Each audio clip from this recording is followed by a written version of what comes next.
Donc, je vais commencer sur la première partie, l'introduction. Avant ça, je souhaiterais vous présenter globalement les objectifs d'aujourd'hui. En fait, on a voulu vous proposer une présentation comme assez simple et introductive sur l'information géographique, c'est-à-dire la cartographie. Mais qu'est-ce qu'il faut pour faire de la cartographie dans le cadre des statistiques sociales? Donc, par exemple, on a un plan de présentation qui est assez dense, qui comporte 7 modules. Il y a peut-être des modules qui vont vous intéresser plus que d'autres, d'autres moins, mais on a essayé d'avoir quelque chose d'assez exhaustif pour que vous ayez un aperçu général du travail qu'il y a à faire pour réaliser des cartographies et de l'analyse spatiale pour les statistiques sociales globalement. Donc on va commencer, faire une première partie, une introduction et des rappels en fait qui vont vous être nécessaires pour la compréhension des parties suivantes et qui sont intéressants aussi pour comprendre qu'est-ce qu'on fait et comment on le fait. Une seconde partie qui va parler des normes pour la représentation cartographique, ce qui est vraiment très important pour avoir des documents en fait qui communiquent et qui sont justes et efficaces. Une troisième partie sur les sources de données géographiques qui sont utilisables pour produire des documents cartographiques ou des analyses spatiales.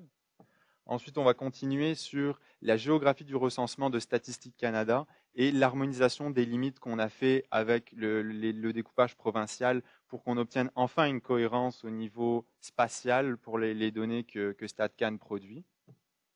Pour continuer, on va aller sur vraiment l'analyse spatiale, décrire qu'est-ce que c'est, puis donner des exemples. On va ensuite introduire le projet Compte des Terres. C'est un projet qu'on a développé à l'ISQ depuis quelques temps et qui nous tient à cœur et qu'on espère qu'il va vous intéresser. Ça va en même temps illustrer en fait l'analyse spatiale, qu'est-ce que c'est, à quoi ça sert. Et pour terminer, une partie un peu plus légère sur qu'est-ce qu'on fait à l'ISQ au niveau cartographie web interactive, comment qu'on le fait et à quoi ça sert là, pourquoi on met ça en place. Donc voilà. Donc, je continue tout de suite. La première partie, l'introduction et rappel. Donc, pour chacun des 7 modules présentés, comme je vous l'ai dit tout à l'heure, on essaye de cloisonner pas mal pour pouvoir avoir une vue d'ensemble générale. Donc, à chacun des modules, on va avoir encore une fois une petite sous-partie, une présentation du plan. Ça peut paraître lourd, mais on essaye d'avoir vraiment la structure la plus cohérente pour qu'on perde personne en route. Et oui, j'ai oublié de préciser, si vous avez des questions, n'hésitez pas un instant à nous arrêter. Là, on est vraiment là pour discuter. En plus, on est dans un petit comité, donc c'est parfait pour pouvoir échanger. Oui? Diaporama. Oui, probablement. Il n'y aura aucun problème. On pourra mettre le diaporama en ligne par la suite. D'accord. Comme ça, vous avez besoin de prendre moins de notes. Puis, il y a beaucoup d'exemples, il y a beaucoup d'informations qu'on donne, des liens vers certains sites web, etc., qui seront utilisables donc par la suite. Donc la première partie, l'introduction, le plan de l'introduction, la présentation de l'ISQ et de la BDSO, la géomatique, qu'est-ce que c'est, et l'information géographique, les systèmes d'information géographique également, format vecteur et raster. Donc, l'Institut de la statistique est la base de données des statistiques officielles. Donc, l'Institut de la statistique est l'organisme gouvernemental responsable pour produire, analyser et diffuser l'information statistique officielle. L'information est objective et de qualité. Celle-ci enrichit les connaissances et éclaire les débats et appuie la prise de décision des différents acteurs de la société québécoise.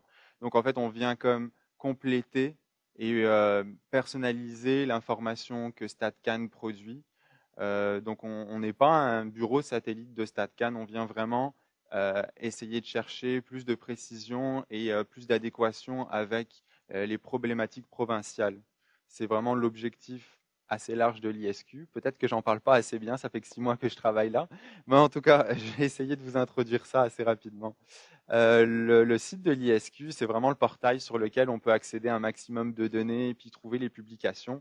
Donc, on a des thématiques très variées, telles que l'agriculture, l'économie, l'environnement, la population, la santé, l'éducation. En tout cas, tout un tas de thématiques. On va essayer d'en aborder quelques-unes aujourd'hui. Les thématiques qui vous intéressent le plus, j'imagine, les sciences sociales. On peut aussi également citer qu'en 2009, l'ISQ a fêté ses 10 ans d'existence, mais ça ne fait pas 10 ans qu'on fait de la statistique au Québec, ça fait bien plus longtemps que ça, parce qu'avant on avait le bureau de la statistique. Maintenant, qu'est-ce que c'est la BDSO?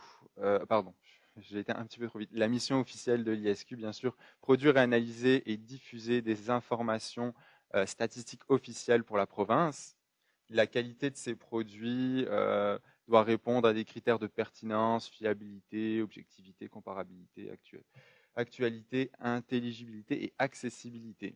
Euh, la protection des renseignements et la confidentialité sont vraiment très importants pour nous. C'est pour ça que des fois, l'accès aux données peut être contraignante, mais c'est vraiment une des missions de l'ISQ. Maintenant, on arrive vraiment plus sur une partie technique, la BDSO. Donc, la BDSO, c'est un vecteur de diffusion des données statistiques, pas que des données qui sont produites à l'ISQ, mais des données qui viennent de tous les partenaires et organismes gouvernementaux provinciaux. Donc, c'est une collaboration qui permet d'avoir une plateforme et un guichet unique pour l'accès aux statistiques, mais pas que aux statistiques, aussi aux représentations cartographiques qui appuient ces statistiques-là. Donc, c'est des statistiques de divers horizons qui sont facilement accessibles à partir d'un site web, donc le site web de la BDSO, la base de données des statistiques officielles. Donc, toutes ces statistiques-là sont généralement associées à un découpage territorial. Donc, toute l'information qui est proposée, oui, elle est proposée sous forme de tableaux avec des attributs, etc., mais également sous forme de cartographie web interactive.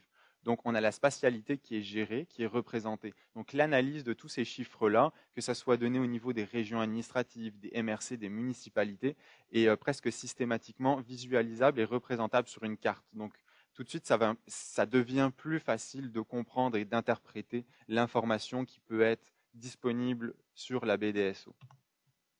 Donc, dès son avènement, la BDSO a visé la concertation gouvernementale et l'amélioration des services aux citoyens en favorisant l'accès à l'information. Le nouveau gouvernement souhaite encore et toujours plus des données libres et ouvertes et partagées. Et donc nous, notre but là existe depuis plus de 10 ans pour la BDSO, partager l'information avec le citoyen et proposer un guichet unique pour ne pas avoir à aller chercher l'information éparpillée sur différents sites web ministériels. Oui. De données-là, tout est gratuit. Oui, tout est gratuit sur la BDSO. Il n'y a pas besoin de payer pour avoir accès à la donnée. Elle est accessible directement là, en se connectant sur le portail. Vous choisissez soit par mots-clés, mais on verra des exemples tout à Parfait. l'heure, et on a Excellent. accès à Donc, toute tout la donnée. est gratuit. Oui, Parfait. puis les statistiques aussi sont téléchargeables directement sous comme des feuilles Excel. C'est pas un PDF qu'on va devoir retaper tous les chiffres, là. On peut directement les extraire, faire des extractions personnalisées. Ça va vraiment chercher loin, là. On peut même les cartographies qu'on visualise, on peut les exporter aussi. C'est vraiment un service qui est assez complet. Il y a beaucoup de gens qui travaillent à l'ISQ pour fournir ce service-là, et on est vraiment à l'écoute des gens pour pouvoir proposer déjà un large panel de statistiques, mais aussi proposer des modules comme d'utilisation et d'exploitation facile. Donc voilà. Je vais continuer sur ma introduction sur la partie suivante, la géomatique. Donc depuis tantôt, on parle d'informations géographiques, de géomatique, mais qu'est-ce que c'est vraiment là? On va essayer de le présenter simplement pour que ça aille vite et qu'on soit tous avec les mêmes notions. Donc la géomatique, c'est la discipline qui englobe en fait tout le cycle de vie de l'information géographique. C'est-à-dire, la première étape pour l'information géographique, c'est son acquisition. Donc, pour obtenir vraiment de l'information sur le territoire, là, c'est-à-dire les découpages, le réseau routier, le réseau hydrographique, ça passe par l'acquisition. Donc, il y a plusieurs méthodes. On peut aller sur le terrain, on peut prendre des photos satellites, les interpréter, des photos aériennes, des conversions de vieux plans papier, etc. Donc, ça, c'est la première étape. La deuxième étape, ça, c'est nous. C'est vraiment le traitement de la donnée, c'est-à-dire prendre tout un tas d'informations hétérogènes, puis la réunir ensemble pour pouvoir créer de la donnée qui va être exploitable, cartographiable et surtout faire de l'analyse spatiale. On va essayer de développer ce point-là de l'analyse spatiale, c'est vraiment très important pour nous parce que ça va au-delà de la simple cartographie. Et souvent, les termes sont un peu mélangés, il y a un amalgame qui est fait, donc on va essayer de vous présenter aujourd'hui vraiment qu'est-ce qu'on fait et qu'est-ce qu'on souhaite faire à l'avenir. La dernière étape, donc ça aussi c'est nous, la production, la présentation et la diffusion de l'information géographique, donc des cartographies. Donc on peut produire ça sous forme de cartes papier, comme tout le monde connaît, des cartes dans des rapports, mais aussi sous format de nouvelles sources de diffusion, comme les cartographies web interactives, comme différents documents qui pourraient être publiés dans des rapports, etc. Euh, donc c'est tout le cycle vie de l'information géographique. L'information géographique porte sur des objets et des phénomènes localisés à la surface de la Terre. Donc ça, c'est comme la définition officielle de l'information géographique. Donc l'information géographique, elle a deux composantes. La première, donc la composante géométrique, C'est-à-dire que là, on peut voir par exemple les régions administratives. Donc, c'est des objets vectoriels ou peu importe quel format ils ont. C'est vraiment des objets, des géométries qui sont dessinées auxquelles on associe des composantes descriptives, c'est-à-dire, on pourrait dire un tableau attributaire, c'est-à-dire le code de la région administrative, son nom, sa population, sa densité, tout un tas d'informations. Donc, on a vraiment deux composantes et c'est ça qu'il faut bien discerner. Parce que ça, c'est vraiment l'essentiel des informations qu'on a besoin pour produire des cartes ou faire de l'analyse. Maintenant, le système d'information géographique, qu'est-ce que c'est et à quoi il va servir? En fait, il va servir à faire comme une espèce d'agglomération de toutes les connaissances, du matériel et surtout des informations, c'est-à-dire les données vraiment qu'on aura recueillies et pouvoir les mettre ensemble pour obtenir des résultats. Et nous, on travaille donc avec ce qui s'appelle les outils SIG, donc les outils de système d'information géographique. Donc c'est vraiment l'outil majeur du géomaticien. C'est un système qui regroupe donc tous les composantes là qui sont présentées sur le graphique, donc les logiciels, données, méthodes, etc. Son utilité première, ça reste d'être un outil d'aide à la décision. C'est-à-dire qu'on localise des phénomènes avec précision. On peut identifier des objets sur un territoire, identifier les relations entre les objets sur un territoire, les changements et les tendances, et par exemple faire des calculs de meilleurs itinéraires ou d'emplacement. L'outil SIG n'est pas que là pour produire de simples cartographies thématiques. Il va plus loin dans la compréhension d'un phénomène et dans l'association de différentes informations qu'on peut avoir sur le territoire. Même si au premier abord, elles ne semblent pas avoir d'interaction ensemble, on peut essayer d'aller comprendre les choses au-delà de la simple visualisation. Donc c'est ça qu'on va essayer de vous faire comprendre aujourd'hui. Alors, le système d'information géographique, encore, il a trois composantes principales. D'abord, la gestion des données, c'est-à-dire que toutes nos données qu'on a acquises sur le territoire, qu'on a travaillées, transformées, il faut bien qu'on le stocke à quelque part, il faut bien que ce soit organisé sous un certain format. Donc, c'est la première utilité du SIG. La deuxième utilité, c'est produire des cartographies. Là, je pense que tout le monde connaît cet aspect-là. Et la dernière partie, l'aspect plus méconnu, faire de l'analyse spatiale. Donc vraiment essayer de croiser plusieurs thématiques, plusieurs sources de données pour en créer une nouvelle. Donc un exemple d'outil SIG, donc le logiciel ArcGIS Desktop, c'est un des logiciels qu'on utilise le plus couramment pour faire tout ce qu'on a à faire en fait en cartographie, en gestion de données. Donc là on voit une capture d'écran assez basique du logiciel où on a différentes couches d'informations. Donc par exemple là si c'est les domaines bioclimatiques au Québec, on a également les cours d'eau, on a les limites administratives, on a tout un tas de choses qui sont représentées avec une thématique, c'est-à-dire avec des couleurs particulières sur la carte. Là, on peut voir par exemple, on a ce qui s'appelle le catalogue, donc on visualise dans nos bases de données qu'est-ce qu'on a et qu'est-ce qu'on pourrait rajouter instantanément sur cette carte-là. Puis bien, comme c'est de l'information géographique, tout scalerait, les informations scalent les unes au-dessus des autres sans aucun problème grâce au système de coordonnées géographiques et de projection. On ne va pas aller dans les détails techniques, là, mais c'est simplement pour essayer de vous expliquer, vous montrer comment on procède et à quoi servent ces logiciels-là. Donc là, les fonctions d'exploration, bon, on peut zoomer, dézoomer, naviguer. Fonctions de gestion de données, donc le catalogue, notre base de données. Là, la cartographie numérique, donc ce qu'on voit là, les couleurs choisies, les thématiques. Nous, tout est personnalisable, on peut appliquer ces thématiques-là à l'aide d'outils. Et enfin, la fonction d'analyse spatiale. C'est-à-dire que là, on va croiser plusieurs thématiques ensemble et les outils vont nous permettre d'obtenir des statistiques ou des nouvelles informations géographiques. Ça peut paraître abstrait pour le moment, mais on aura des sections plus tard qui présenteront des exemples tout à fait concrets de qu'est-ce que c'est l'analyse spatiale et à quoi ça peut servir. Dernier point, bon, c'est un petit peu compliqué, c'est encore un peu technique, mais c'est vraiment pour que tout le monde comprenne qu'est-ce que c'est vraiment l'information géographique. On a deux types d'informations géographiques, un format raster et un format vecteur. Le format vecteur, c'est celui que tout le monde connaît sans vraiment savoir exactement ce que c'est. C'est-à-dire que c'est des polygones qui modélisent la réalité. C'est-à-dire que c'est tout un ensemble de points, de lignes ou de surfaces qui sont représentés par des lignes en fait qui forment un objet. Et ça s'appelle vraiment des vecteurs. C'est par exemple les limites de la province sont modélisées par des vecteurs qui sont des polygones. Les cours d'eau sont souvent modélisés par des simples lignes qui sont associées les unes aux autres avec encore une fois une information descriptive attributaire et une information géométrique. La géométrie, donc, c'est le polygone. On a un autre type de données le donné raster. Donc là, par exemple, les photos satellites, les photos aériennes, tout ça, c'est des types de données raster. Ça aussi, on les connaît. Donc la plupart des gens connaissent ces deux formats de données, mais les associent pas au nom qu'ils portent et à l'utilité qu'ils peuvent avoir. Donc c'est pour ça que c'est intéressant de faire quand même bien la différence entre les deux pour comprendre qu'est-ce qui est faisable par la suite une fois qu'on a une donnée, une fois qu'on a acquis une donnée, et puis comment qu'on va la traiter. Un cas concret, donc là on a encore une fois la même interface, le logiciel ArcGIS, et là sur la fenêtre de visualisation, en fait on est à peu près sur le secteur de Québec. On a deux sources de données, donc une source vecteur et une source raster. Donc la source vecteur, c'est par exemple l'espèce d'ombrage là qui représente l'élévation du terrain qui s'appelle un MNT, un modèle numérique de terrain. Donc là, on a un zoom en bas là, et vous voyez qu'en fait, c'est plein tout un tas de pixels avec des valeurs, et les valeurs, c'est l'élévation du terrain.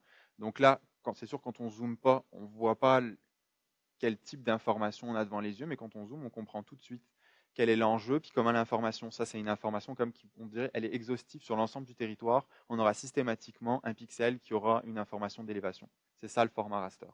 Et le format vectoriel, c'est le réseau hydrographique. Donc il est représenté par là ce qu'on pourrait voir sur l'espace de zoom, là, des lignes ou alors des polygones. Donc l'information raster, elle va servir surtout à représenter de l'information continue et exhaustive. Elle contient aussi les résultats d'interpolation. Ça, c'est une fonction qui est souvent utilisée aussi bien en statistique qu'en cartographie ou en géomatique pour pouvoir avoir des données discrètes et ponctuelles, puis les appliquer sur tout un territoire. Là. En fait, essayer de comprendre qu'est-ce qu'il peut y avoir entre deux points sources d'information. Elle est aussi destinée à représenter, comme je vous l'ai dit tout à l'heure, les images satellites aériennes. Puis son avantage, c'est vraiment qu'elle est simple au niveau stockage et elle est simple au niveau compréhension et application. Le format vecteur, maintenant, il est destiné à représenter plus de l'information ponctuelle. Par exemple, on pourrait avoir tout un tas de bâtiments qui seraient représentés par des points sur une carte, ou linéaire, un réseau routier, ou surfacique pour des limites de province par exemple, ou pour des limites de cours d'eau comme ici qui sont plus importants sur le territoire, au lieu d'être représentés par une simple ligne, ils vont être représentés par une surface. Son utilisation est plus flexible, et puis il a une gestion avancée en fait de l'information attributaire, c'est-à-dire que pour mon modèle numérique de terrain, comme on l'a présenté tout à l'heure, qui était une information raster, ben à chaque pixel, je peux associer qu'une information, c'est-à-dire par exemple l'élévation. Donc des fois, je manque un petit peu comme de profondeur dans mon information. Alors que le vecteur, si par exemple j'ai mon réseau hydrographique qui est représenté là, j'ai tout un tas d'informations pour chaque objet. C'est-à-dire que mon objet, je pourrais dire qu'est-ce que c'est comme type de réseau graphique, quel niveau il a, quel nom il a, quel nom il a en anglais dans la classification là. Je peux avoir des dizaines et des dizaines d'attributs différents et je vais toujours les conserver, peu importe dans quel projet cartographique je suis, je pourrai toujours les consulter, puis les publier par exemple sous format de cartographie web interactive. Les gens pourront cliquer dessus puis savoir qu'est-ce que c'est exactement, c'est quoi le débit à cet endroit-là. Donc les deux formats de stockage, il n'y en a pas un meilleur que l'autre. Ça dépend qu'est-ce qu'on veut faire et comment qu'on veut diffuser l'information. Maintenant, là, pour la seconde partie, je vais laisser la parole à Mélanie pour vous présenter les normes en cartographie. Donc, oui, on va parler maintenant des normes. On va voir un peu quels sont les formats, les thématiques et les échelles qu'on utilise dans les normes cartographiques. Je vais vous présenter aussi c'est quoi les défis de produire des cartes. Et c'est quoi l'essentiel un peu là, de la cartographie. Donc, nous, à l'Institut, on a décidé de mettre en place des normes pour faire de la cartographie parce qu'on sait que la carte, c'est une communication très important, mais il faut respecter des normes pour pas faire n'importe quoi, en fait. Donc, la carte, là, l'avantage premier, surtout d'un point de vue d'un géographe, c'est qu'on peut percevoir vraiment instantanément l'information. Et contrairement à un tableau de données, c'est beaucoup plus facile d'observer un phénomène sur une carte. Et donc, c'est très utilisé dans la BDSO, puisque c'est une bonne source là, de données statistiques et qui utilise aussi beaucoup une dimension spatiale. Les données ont toujours une dimension spatiale. C'est représenté par région administrative, c'est représenté par MRC, par municipalité. Donc, la dimension spatiale est toujours là et c'est toujours utile d'avoir une représentation cartographique pour appuyer le tableau de données. Ça permet d'avoir une analyse qui est beaucoup plus enrichie aussi. Mais il faut faire attention, comme je le disais tout à l'heure, il faut respecter des normes qu'on appelle des normes de sémiologie graphique. C'est ce qui régit en fait la création des cartes. Ça permet de produire une carte de qualité surtout, puis ça va assurer la bonne interprétation de la carte là, par le lecteur. Donc, ce qui est important de respecter, c'est comment on présente tout d'abord une carte. Donc, on met le titre en haut et le message doit être clair aussi pour le lecteur. Ensuite, on va inscrire la légende pour regrouper les symboles et les codes de couleurs qu'on utilise. Par exemple, si dans la carte thématique là, de tout à l'heure, on avait les domaines bioclimatiques, ben, dans la légende, ben, on représentait quelle couleur correspondait à quel domaine bioclimatique, etc. C'est important aussi d'avoir une échelle pour savoir à peu près on est à quel niveau aussi de représentation. Elle peut être graphique. Souvent, on voit une barre en bas d'une carte. Ça, c'est ce qu'on appelle l'échelle graphique. Sinon, elle va être numérique. On va avoir une barre, mais avec des chiffres qui précisent, là, par exemple, là, de 0, par exemple, à 500 km. Ça correspond à quoi sur la carte? C'est important aussi d'identifier les sources. Quelle est l'origine des données? C'est quoi la source qu'on utilise des informations statistiques? Donc, on reprend encore notre carte des domaines bioclimatiques. On revoit ici, il y a une échelle, il y a une légende et il y a les sources. C'est très important. Donc, dans la cartographie, à des fins de publication, on retrouve plusieurs formats. On a le format conventionnel, le format lettres. On peut avoir des agrandissements, on peut avoir des plans, des atlas. On a des grandes échelles, des grands formats. Et on retrouve aussi beaucoup de thématiques très différentes, des statistiques économiques, des phénomènes sociaux, des cartes sur l'environnement, sur l'occupation du sol, etc. Et pour vous donner une idée de ce qu'est l'échelle cartographique, ce qu'on appelle un peu les zooms, bien, on vous a donné des exemples ici. Si on est à une très petite échelle, en fait, on voit un grand territoire. Et plus on avance, là, l'échelle, on se trouve à l'échelle des régions administratives. Si on grandit l'échelle, on est à une échelle moyenne, on se trouve au niveau des MRC. Une autre plus grande échelle encore, on est au niveau des municipalités. Et quand on est au 1,50 000, on appelle ça une très grande échelle. Là, on est souvent au niveau d'un arrondissement, même des fois d'un quartier.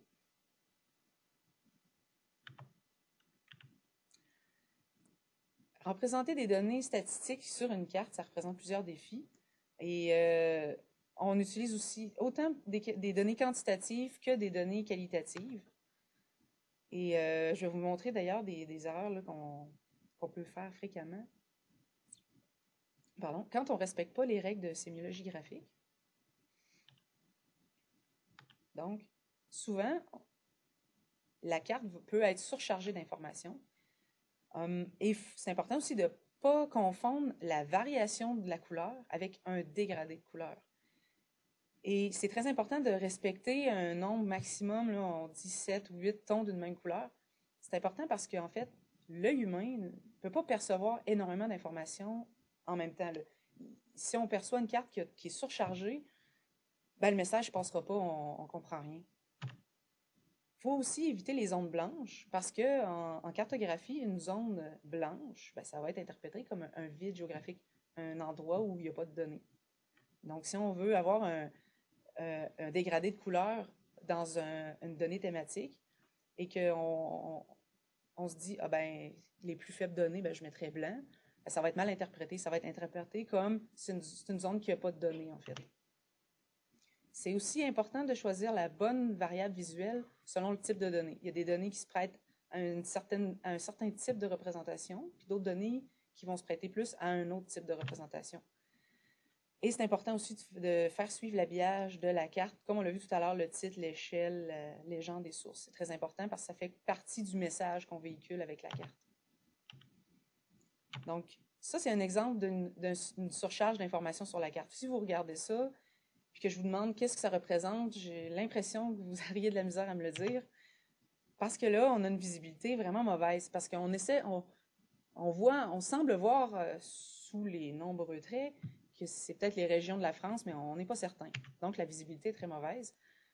Mais l'alternative qui aurait été intéressante, c'est de diviser l'information en plusieurs cartes. Parce que il faut se limiter à 4 à 6 classes d'informations, comme on voit ici. Là, on sépare l'information et c'est beaucoup plus facile de comprendre le message qu'on essaie de véhiculer.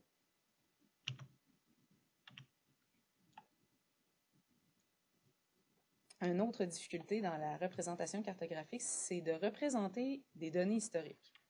On peut dire que c'est parfois même un casse-tête. On peut, en fait, là, le polygone, lui, il va servir à délimiter un territoire dans un temps précis.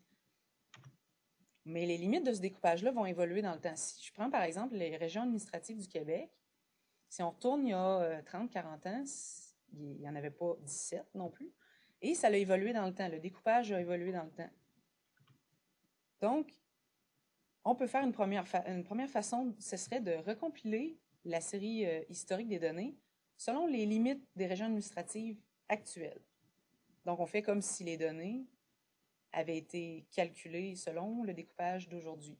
Donc, là, parfois, si je vous donne par exemple les régions administratives, il y a plusieurs années, la Mauricie et le centre du Québec étaient une seule et même région administrative. Donc, quelqu'un qui ferait des statistiques aujourd'hui, qui aurait des statistiques et du centre du Québec et de la Mauricie, mais qu'à l'époque, c'était une seule et même région, donc une seule donnée, il faut qu'il essaie de recalculer en séparant pour avoir les limites actuelles. Donc, parfois, c'est très compliqué. Sinon, on peut faire référence aux limites qui étaient réelles au moment de la donnée. Donc, ça, c'est un peu plus facile, mais il faut toujours mentionner dans la carte que le découpage ne datera pas de cette année, par exemple. C'est important de mentionner à quelle année est le découpage qu'on a décidé de prendre. Donc, le défi, c'est de réussir à diffuser clairement notre message et clairement représenter le bon découpage. Donc, on vous a fait un petit résumé. Il y a certains avantages et certains inconvénients. Si on prend la méthode 1, ben, l'avantage, c'est que la comparabilité spatiale va être plus facile. Mais le désavantage, c'est que là, on altère la donnée. Tu sais, avec l'exemple de tout à l'heure, la Mauricie et le centre du Québec, ben, en fait, ça altère la donnée, en fait, parce que quand ça a été compilé, c'était une seule et même région. Mais sinon, avec la méthode 2, c'est un très grand avantage parce que là, la comparaison spatiale, je me suis trompée, la comparaison spatiale va être plus difficile parce que là, on a recompilé, mais parfois, c'est le découpage d'aujourd'hui, mais c'est pas toujours approprié. Donc, on a un exemple ici. Les données historiques du recensement de 2001, ils sont toujours exprimés dans une géographie, mais ça ne tient pas compte des fusions qui sont arrivées en 2002, parce que là, Statistique Canada prend le découpage de 2001. Donc, il faut toujours, si on est rendu en 2005, parce que là, le deuxième recensement n'aura pas encore eu lieu, ben, il faut se rappeler qu'à cette époque-là, on a des données, mais c'est pas, ça ne prend pas en compte les fusions municipales qu'il y aurait eu dans la province de Québec. Donc, là, on a des données actuelles ce qu'on peut avoir, c'est des données actuelles avec des polygones actuels. Ça, c'est super. C'est facile. Ça se gère bien. On a des données historiques avec des polygones actuels. C'est comme mon histoire du centre du Québec de tout à l'heure. Là, il faut recompiler parce qu'on se trouve à avoir un territoire différent. On a des données historiques avec des polygones historiques. Mais ça, si on prend ça et qu'on essaie de le comparer avec des données d'aujourd'hui, ça devient compliqué parce que les régions, mettons qu'on a les régions administratives en 1992 puis les régions administratives en 2014, c'est un peu difficile de faire une comparaison, par exemple, du taux de chômage parce que là, les territoires ne sont pas les mêmes. Les données sont difficiles à comparer. La discrétisation, c'est super important aussi en cartographie parce que ça vise à prendre un ensemble de données et de les distribuer en groupe. Mais il ne faut pas faire ça n'importe comment. Il y a des procédures à suivre, il y a des méthodes aussi. Puis, c'est nécessaire de faire ça parce qu'il faut réduire le nombre d'objets. Si on a, par exemple, des données du recensement puis qu'on veut faire une carte à l'échelle canadienne, ça risque d'être compliqué de faire un phénomène sur des données aussi nombreuses. Il faut discrétiser, ça veut dire regrouper et classer de façon logique. Donc, on essaie de faire des classes avec des valeurs homogènes, mais que les groupes, les classes, si on les compare entre elles, sont quand même distinctes. Et on va créer environ 4 à 8 classes pour garder aussi la logique et essayer d'avoir des représentations qui ne sont pas, comme tout à l'heure, la carte là, où on avait beaucoup trop d'informations. Il ne faut pas la surcharger. Donc ici, on a un premier exemple d'une manière de discrétiser selon l'écart type. Donc là, on est avec l'exemple le PIB par les régions administratives. On a utilisé l'écart type et vous allez voir, là, je vais vous présenter d'autres méthodes. Vous allez voir que la carte, elle va être assez différente. Vous voyez, les valeurs changent. Si je passe d'une carte à l'autre, là, on est avec les effectifs égaux. Ça, c'est une méthode qui va regrouper des effectifs égaux pour chaque classe. Ça veut dire que dans chacune des classes, il va y avoir le même nombre de données. Et là, on voit que le phénomène est complètement différent de la discrétisation précédente. Et si on change aussi, si on prend une méthode par classe d'amplitude égale, qui propose des intervalles de classe égaux, c'est toujours avec le PIB par région administrative, mais encore une fois, là, c'est d'autres, on remarque que la capitale nationale, la Montérégie ressort, mais si on passe à la carte précédente, ils sortent encore, mais on a plus d'informations sur les autres régions. Donc, parfois, c'est bon de faire comme des tests pour voir un peu quelle sorte de discrétisation se prête bien au phénomène, parce que parfois, on peut penser que je peux prendre l'écart type, mais finalement, ça ne représente pas du tout ce que je veux représenter sur la carte. Le message ne passerait pas bien. Et la dernière méthode, c'est la méthode de James, qu'on appelle les seuils naturels. Ça permet de bien isoler des groupes qui ont une forte variance entre les classes. Ça propose un découpage où les individus d'une même classe sont les plus similaires possibles. C'est une technique qui est assez populaire en cartographie. Le choix des variables, c'est très important aussi parce que selon le type de données, que ce soit qualitatif, que ce soit quantitatif, la variable visuelle va être adaptée. Ça respecte encore la sémiologie graphique dont je vous parle depuis le début de ce chapitre-là, mais ça aide aussi à faciliter la compréhension pour le lecteur. Si je prends par exemple, ici on voit le tableau, des données qualitatives nominales, on ne peut pas représenter ça par la taille, on ne peut pas représenter ça par la valeur, ni par la saturation de couleur ou par la texture du grain. Par contre, on peut utiliser la texture, la structure, comme les exemples qu'on voit là, des couleurs de tons différentes, des orientations et des formes différentes. Si on prend, on voit en fait, si on prend une quantitative de rapport, c'est assez simple, on ne peut que prendre la taille. C'est très important aussi quand on fait de la cartographie. Par exemple, je vous donne l'exemple à l'ISQ, c'est important quand les chercheurs des autres directions nous demandent de produire des cartes, c'est d'établir en premier, c'est quoi les besoins. Donc, c'est important de savoir la date de livraison. Souvent, ils ont besoin de cartes pour leur rapport. Et est-ce que c'est un projet qui peut revenir avec une récurrence assez fréquente? Ensuite, on s'interroge plus sur l'information géographique. C'est quoi le support aussi de diffusion? C'est important. Et c'est quoi la dimension aussi de la carte? Est-ce qu'on va faire une carte en couleur? Est-ce qu'on va faire une carte en noir et blanc? Ça aussi, c'est important. Si on fait une carte en noir et blanc, il faut être un peu plus attentif à quelle représentation on va utiliser. Le type de fichier aussi va être important. C'est quoi la résolution?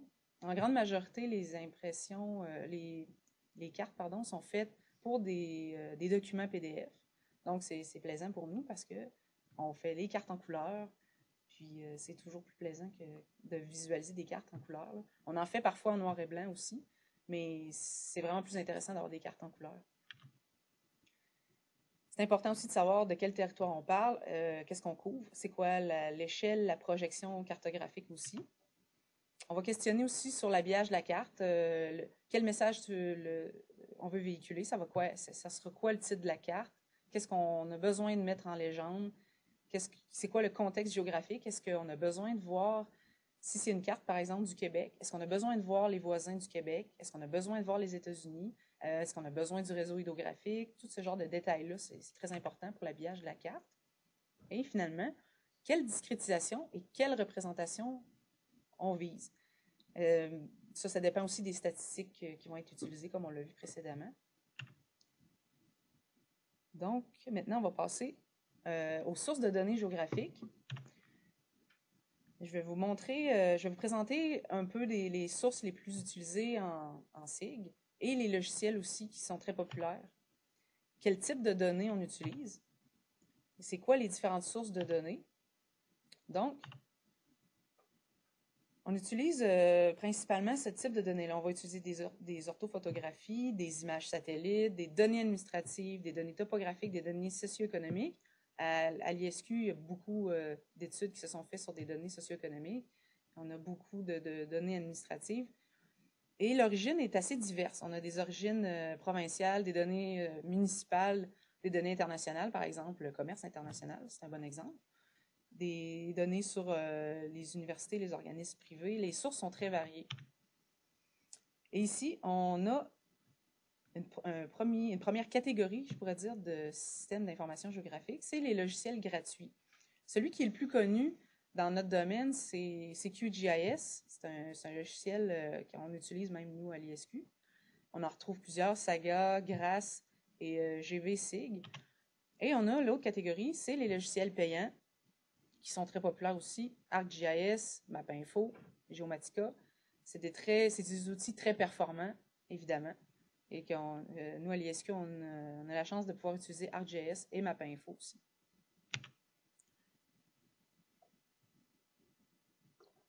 Donc, on vous a fait une synthèse un peu là, des données qu'on retrouve pour le Québec.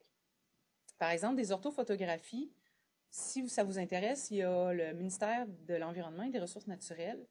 Via leur site Géoboutique, il y a beaucoup de choses qui est possible d'avoir via ce site-là. Il y a aussi le site Aérophoto, ils font des photographies aériennes. L'avantage d'utiliser ces données-là, la résolution spatiale est vraiment bonne. C'est évident que la qualité de la prise de vue, c'est important. Et la temporalité aussi, souvent les photos aériennes, on retrouve le même lieu à plusieurs années différentes. Par contre, l'inconvénient, la qualité est au rendez-vous, mais le prix est assez élevé. Et c'est aussi des données qui sont volumineuses. Si on veut couvrir, par exemple, la capitale nationale ou l'île de Montréal en photo aérienne, ça demande quand même un bon disque dur parce que c'est des données volumineuses, parce que la qualité est très bonne. Et si on passe aux images satellites, par exemple, on a le site de USGS, là, Earth Explorer. On a de très bonnes images satellites. Ce qui est intéressant, c'est que c'est gratuit. C'est un produit de référence et que c'est récurrent, donc ils en font souvent. Par contre, quand c'est gratuit, ça arrive souvent que c'est de moins bonne résolution un peu. Et là aussi, on retrouve la perturbation atmosphérique. Quand on prend une image, j'entrerai pas dans les détails, mais quand on prend une image satellite, c'est au-dessus des nuages, donc il peut y avoir la perturbation atmosphérique qui rentre en ligne de compte. On retrouve aussi les modèles numériques de terrain. Ça, c'est principalement Environnement Canada. Au Canada, c'est Environnement Canada qui produit ces modèles-là.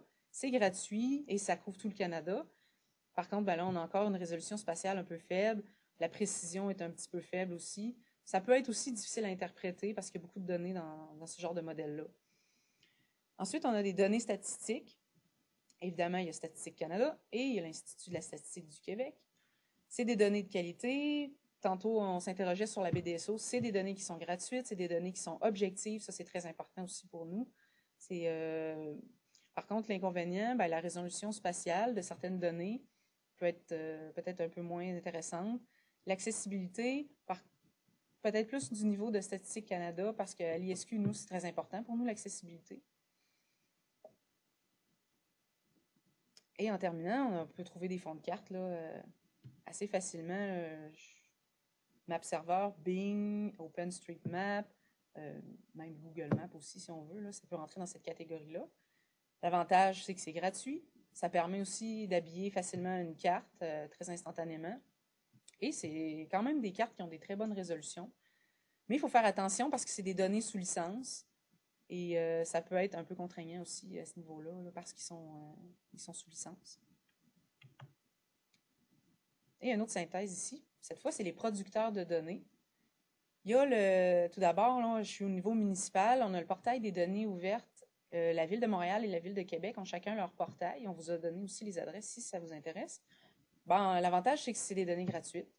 C'est de qualité. Et la précision spatiale est vraiment très bonne parce qu'on reste au niveau municipal, c'est leurs données et ils maîtrisent bien ça. Là, l'inconvénient, c'est couverture restreinte, c'est que ça coûte très cher là, de faire l'équivalent dans toutes les municipalités du Québec. C'est pas toutes les municipalités qui ont leur propre portail de données qui sont aussi volumineuses que ce que Québec et Montréal peuvent offrir. Par la suite, là, on passe à une échelle provinciale. On a les données ouvertes du gouvernement du Québec. Encore une fois, on vous a laissé le site. C'est toujours des données gratuites, c'est de qualité. Par contre, certaines données peuvent avoir peut-être une précision spatiale parfois bonne, parfois moyenne. L'inconvénient, c'est que c'est des données qui sont peu nombreuses pour le moment parce que ça fait pas très longtemps que ce site-là est en ligne et qu'il est très alimenté et que c'est une volonté aussi du gouvernement de miser beaucoup là-dessus. Ensuite, toujours au niveau provincial, on a la géoboutique. Ça, c'est très intéressant aussi. Il y a beaucoup de données de qualité pour le Québec. C'est le ministère des Ressources naturelles qui produit ce site-là. Il y a plusieurs formats de données. C'est très exhaustif sur toute la province. Par contre, l'inconvénient, c'est qu'il y a beaucoup de données qui sont payantes. Si on va au niveau fédéral, là, on a le site de GeoBase, le site GeoGratis. C'est gratuit aussi. C'est des données de qualité. Cette fois, c'est pour le Canada. La résolution spatiale peut être limitée si parfois c'est non exhaustif pour certaines thématiques. Parfois, on pourra avoir peut-être juste l'ouest du Canada, seulement les provinces et pas les territoires. Donc, ça dépend vraiment aussi des données qu'on va choisir. Et pour terminer, au niveau mondial, si on veut, OpenStreetMaps, c'est un très bon exemple. C'est gratuit, c'est une couverture mondiale. C'est en ligne, c'est mis à jour très souvent. Par contre, parfois, c'est pas toujours topologique.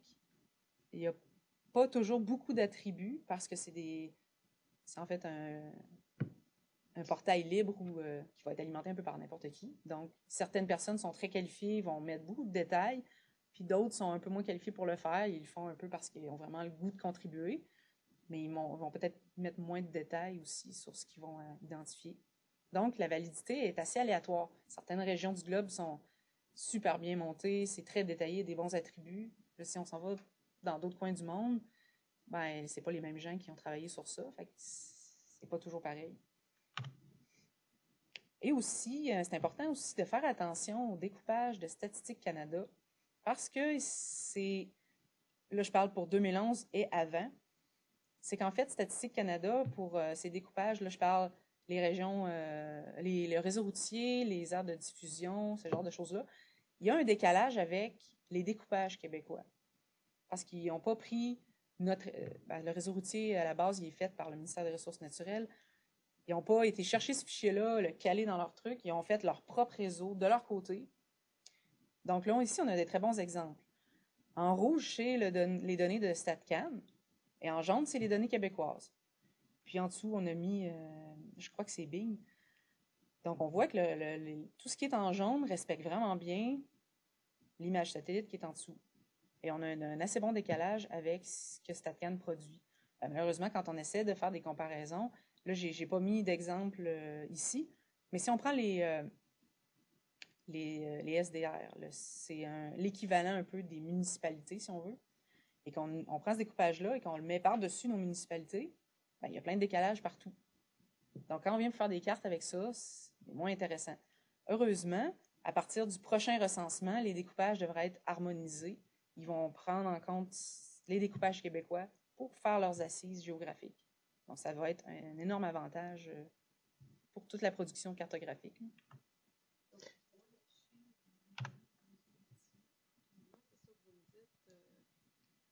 Quand vous dites que ça va être plus harmonisé, est-ce que ça va inclure le fichier numérique du réseau routier de StatCan qui va s'harmoniser avec celui du Québec? Oui, c'est exactement ça. C'est que là, le décalage qu'on voit ici, là, c'est supposé disparaître. On va en parler plus dans la section suivante. C'est un peu une introduction à la partie suivante que Maxime va vous présenter. Ouais, moi, je vais continuer justement sur la partie suivante. Là. Donc, la géographie du recensement harmonisée de StatCan. C'est-à-dire que là, on a un petit peu abordé le sujet, là, le fait que tout ce que StatCan produit, il le produit sur une assise, sur des images, sur du réseau routier, que c'est leurs propres données. Ils ne vont pas contacter les différents organismes provinciaux pour leur dire comme est-ce qu'on peut s'entendre pour essayer que vos données et nos données, spatialement, il y ait une cohérence? Non, malheureusement, ça n'existe pas encore. Mais là, oui. Maintenant, on peut vous parler que pour le prochain recensement, normalement, s'il n'y a pas de trouble, les données vont être enfin harmonisées. Qu'est-ce que c'est harmoniser? C'est ça, c'est le thème de notre 4e module de cours, là. La procédure que nous, l'ISQ, on a mis en place pour harmoniser les données et qui vont être intégrées au futur recensement. Donc, je vais essayer de vous parler de ça.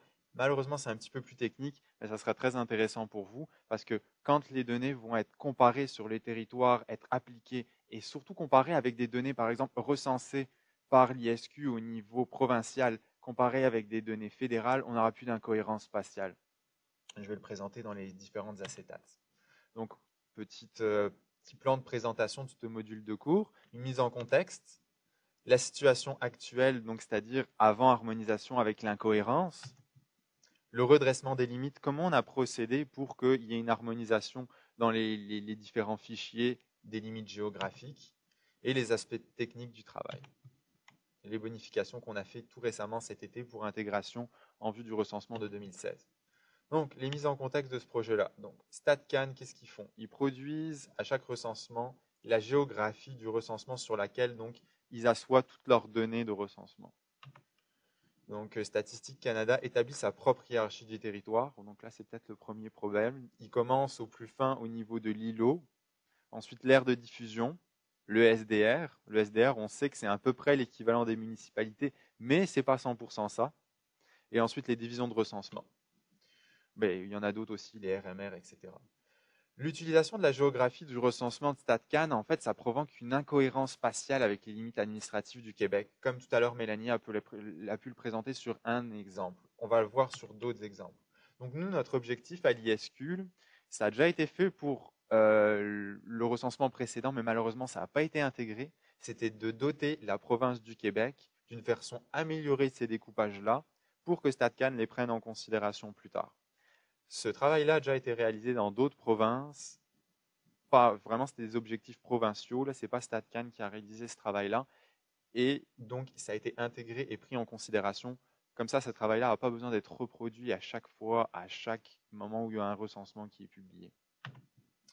Bon, voilà, un exemple visuel assez simple. La situation actuelle. Alors, on peut observer sur l'illustration cartographique, là, en rouge, on a les SDR. Donc, les SDR, c'est à peu près l'équivalent des municipalités. Puis en noir, on a les limites dites officielles des municipalités, donc qui sont produites par le MERN. On peut voir que partout on a des décalages, là, partout on a une petite incohérence, et l'incohérence, elle peut sembler faible, parce que là, on ne se rend pas trop compte à quelle échelle on est. Mais là, quand on mesure l'incohérence sur la carte, on peut voir sur le petit zoom là, qu'on peut avoir jusqu'à 180 mètres de différence. C'est sûr que si on traite notre information au niveau des MRC, c'est pas très grave, on n'aura pas trop d'impact. Mais quand on commence à visualiser notre information au niveau des aires de diffusion, bah là, et des îlots, là, il y a plus de sens. Là. On ne sait plus qu'est-ce qui tombe dans quelle municipalité, qu'est-ce qui doit être joint avec quoi. Donc là, forcément, dès qu'on veut faire de l'analyse spatiale, ça ne marche plus. Donc c'est pour ça que notre travail, c'était vraiment faire une harmonisation de ça. Mais ça passe par plusieurs étapes que je vais essayer de vous présenter. Un autre exemple, cette fois-ci, c'est plus par rapport aux aires de diffusion et aux réseaux routiers. Donc ce qu'on peut voir là en orange, c'est les aires de diffusion donc non harmonisées de StatCan pour 2011. Et on voit en dessous, en gris, là, très léger, on voit le réseau routier qui est produit par Adresse Québec. Donc le réseau routier d'Adresse Québec, là, c'est le MERN qui le produit. On pourrait considérer que c'est comme l'assise officielle des routes. Donc normalement, par logique, les aires de diffusion devraient quand même suivre à peu près le réseau routier pour qu'elles soient plus cohérentes. Ben, on se rend compte que dans certains cas, peut-être quand ils les ont retracés pour les recensements précédents, ils les ont bien suivis. Par exemple, ici, là, ça suit le réseau routier. Donc, eux, ils ont dû capter sur des images satellites. Là, ils l'ont tracé eux-mêmes. Ils n'ont pas pris ce que le MERN avait fait. Mais dans d'autres cas, là, ils ne l'ont pas mis à jour. Puis là, on a une incohérence là aussi. Là. Ça ne matche pas ensemble comme il faut. Un autre exemple. Donc nous, qu'est-ce qu'on a voulu faire? C'est redresser ces fameuses limites-là. Donc on a commencé, on ne voulait pas redresser tous les îlots de diffusion parce que là, il y en avait bien trop, c'était trop fin sur le territoire. Donc on s'est dit, on va redresser les aires de diffusion. Donc c'est quand même le découpage que je dirais qui est le plus utilisé, plus que les îlots, selon mes connaissances. Donc le but, ça a été de recréer l'ensemble de la géographie du Québec, donc l'ensemble de la géographie des aires de diffusion du Québec. Donc à partir de ce constat-là, nous on a pris différentes sources de données pour pouvoir donc reconstruire les aires de diffusion de façon plus cohérente. Donc on a pris les vrais découpages dits officiels, c'est-à-dire par exemple le système de découpage administratif, le SDA, qui est produit à l'échelle à 20 000 par le MERN. Donc ça c'est les limites des municipalités, des MRC, etc. On a également utilisé le réseau routier d'Adresse Québec, donc qui est également produit par le MERN. Et autres types de données comme le réseau hydrographique, le réseau ferroviaire et tout ça, pour qu'à chaque fois qu'on harmonise, on se cale sur un point qui a de la cohérence, qui est valide au niveau provincial. Donc notre but, c'était d'assurer aussi une cohérence temporelle entre les jeux de données. Là, je vais peut-être vous perdre un petit peu, mais c'est que ce qu'on voit, c'est qu'on a harmonisé comme la géographie de 2011. Donc nous, il fallait qu'on utilise un réseau routier qui date de 2011. On ne peut pas utiliser le réseau routier de 2014 qui a subi beaucoup de modifications. Il y a eu des routes qui ont été peut-être détruites, des nouvelles construites. Et puis on ne peut pas essayer de comme retracer des polygones sur des nouvelles routes qui n'existaient pas au moment où ils ont créé ces polygones-là. Il faut qu'il y ait une cohérence dans le travail à faire et dans le résultat obtenu. Donc nous, on a pris un jeu de données qui datait de 2011 et à le recréer pour la date de 2011, malgré qu'on l'ait fait en 2014 ou 2013. Donc là, le but, c'est d'assurer une cohérence temporelle entre les jeux de données. Alors, l'aspect technique du travail, donc on s'est basé, comme je vous l'ai dit tout à l'heure, sur les aires de diffusion. Donc en fait, on s'est basé sur comme un espèce de constat d'évolution entre la géographie du recensement de 2006 et celle de 2011. Donc c'est les aires de diffusion qui avaient quand même le moins évolué entre ces deux dates-là. Donc on a choisi cette échelle-là pour travailler. Donc on a redressé tous ces petits polygones-là, ces petites géométries-là pour l'ensemble des aires de diffusion de la province. On s'est basé sur un travail qui avait déjà été produit en 2006 mais non intégré pour le recensement chez StatCan. Et en fait, le travail s'est concentré surtout sur l'identification des changements que StatCan a apportés entre les géographies 2006-2011. Donc on a déplacé manuellement plus de 35 000 vecteurs sur l'ensemble du territoire de la province. Donc ça a été une masse de travail assez importante qui a nécessité l'intervention de nombreuses personnes de différents ministères pour pouvoir obtenir un résultat cohérent. On a utilisé différentes stratégies pour pouvoir limiter le nombre de déplacements à faire par rapport à des zones tampons. Et l'autre point que j'ai déjà abordé avec vous, c'est qu'on a décidé de ne pas travailler sur les îlots de diffusion parce que là, on avait trop de changements, puis on avait trop d'unités sur tout le territoire. Mais on a quand même redressé les îlots de diffusion en fait en les transformant simplement en points. Au lieu que l'îlot de diffusion englobe le territoire au niveau avec des limites géographiques, donc que ça soit un polygone, il a été transformé en points et replacé à un bon endroit plus cohérent. C'est sûr que l'information, il y a une certaine perte, parce qu'on n'est plus qu'un point qui nous donne de l'information et plus une surface, mais il a quand même été revalidé. Les bonifications qui ont été récemment apportées à notre travail, on a voulu vraiment... il y avait une première phase qui a été réalisée il y a un an et demi sur ce projet-là, avec les différents participants des ministères. Et on a voulu comme corriger ce travail-là pour que quand on allait donner notre information corrigée à StatCan, qu'elle soit la plus cohérente possible et la plus juste, histoire qu'ils ne nous reprochent pas d'avoir fait le travail qu'à moitié et qu'ils puissent intégrer ça facilement de leur côté. Donc en fait, on a corrigé certaines erreurs comme des problèmes d'agrégation. Donc les polygones des AD qu'on avait tracés, ils étaient trop fragmentés. Donc on a voulu tendre à la solution un polygone, une aire de diffusion. Donc en fait, on a procédé à de nombreuses corrections. On a certains chiffres qui l'illustrent. Un exemple tout à fait concret, par exemple, là, l'aire de diffusion dans la première image qui est représentée ici, elle a été fractionnée en tout un tas de petits polygones parce que les limites officielles de la municipalité là, où le réseau hydrographique a servi comme un espèce de masque de découpage. Donc il y a eu des erreurs qui ont été faites dans le travail. Donc nous, on a corrigé ça. Et par exemple, là, vous voyez, on a des aires de diffusion. Ici, la même aire de diffusion, je dirais même, qui était comme scindée en deux. Alors qu'au niveau territorial, c'est logique qu'elle ait une cohérence. Donc après la correction, on obtient le résultat là. Donc c'est pas mal plus cohérent, puis c'est plus simple à comprendre sur le territoire aussi pour la personne qui va ne serait-ce qu'illustrer sa donnée ou faire du traitement spatial avec.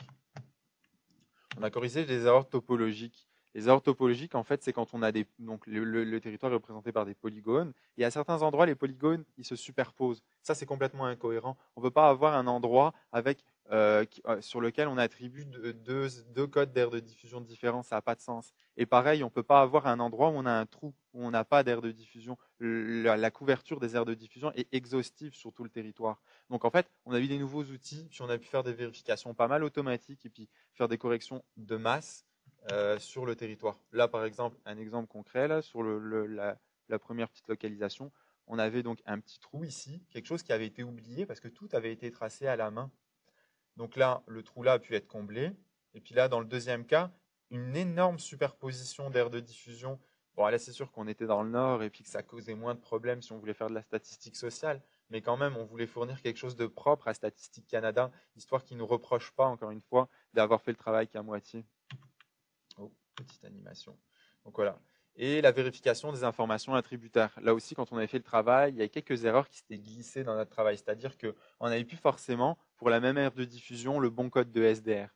Donc quand on a pris nos aires de diffusion, qui est comme le découpage le plus fin sur lequel on a travaillé, on n'a pas recréé après les SDR derrière. On les a recréés, mais de façon automatique. C'est-à-dire que normalement, on sait cette aire de diffusion-là appartient à quel SDR. Donc à partir de ce constat-là et cette information-là qui est stockée dans un tableau, on peut dire au logiciel, ben là, fais une combinaison de tous les aires de diffusion appartenant au même SDR. Et donc les SDR sont recréés automatiquement.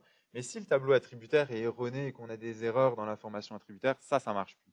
Donc on a fait encore une fois une vérification assez complète sur l'ensemble de la province pour voir là où on avait des erreurs attributaires.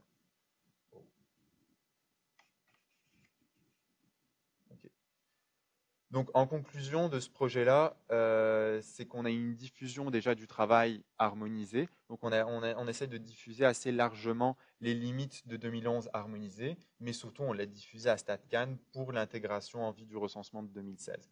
Mais en attendant, s'il y a des représentations cartographiques à faire ou des analyses spatiales à faire au niveau de l'information du recensement de StatCan, on vous conseille d'utiliser la géographie harmonisée pour avoir une meilleure cohérence au niveau des représentations et des analyses. Oui. Est-ce qu'il est disponible sur le site de l'ISQ? Non, il n'est pas disponible parce que le site de l'ISQ, on publie la donnée en statistique, on publie des cartographies web, mais on ne publie pas de... Ça, on pourrait plus appeler ça une base de données géographique, puis c'est vraiment de l'information géographique. Donc on n'a pas de section qui est destinée à publier ce genre d'informations-là. Donc en fait, on l'a surtout diffusé aux membres de la CRIGEO pour le moment. Ces gens-là, ils nous ont aidés à travailler sur l'harmonisation, mais je pense qu'on pourrait la diffuser aussi également à d'autres partenaires sans problème pour faire du travail cartographique. Mais ça serait plus comme sur demande, étant donné que c'est quand même un produit qui est un peu plus complexe pas à utiliser, mais c'est vraiment une information qui est pas accessible à la première personne chez elle à se dire oh, je vais regarder les aires de diffusion. C'est pour ça, parce que c'est vraiment une base de données qui devrait être utilisée dans les logiciels qu'on vous a présentés tout à l'heure comme ArcGIS ou MapInfo. Donc voilà. Le module suivant, donc cette fois-ci, on va vous détailler un petit peu qu'est-ce que c'est l'analyse spatiale et les exemples d'application. Je laisse la parole à Mélanie. Oui, donc je vais vous présenter brièvement qu'est-ce que c'est l'analyse spatiale, avec des exemples aussi, et un exemple aussi de géocodage qu'on a fait à l'ISQ. Donc, qu'est-ce que c'est l'analyse spatiale? Ça permet de comprendre les logiques, les causes, les conséquences d'une localisation, des peuplements et des activités humaines. Ça met en évidence, en fait, l'organisation sociale, l'organisation spatiale des données. Ça permet aussi de mettre en évidence la distribution spatiale d'un phénomène. Et son origine, ben, en fait, c'est lié avec la relation que l'analyse spatiale a avec la géographie et l'étude des épidémies. Je vais vous montrer pourquoi. Le premier cas d'analyse spatiale remonte à peu près 1855-1856, lorsque le docteur John Snow a décidé de faire une analyse épidémiologique, parce qu'à Londres, il y avait un problème assez majeur de choléra. Et il voulait essayer de savoir d'où venait la propagation, parce qu'à cette époque-là, en fait, on croyait que les maladies se transmettaient dans l'air.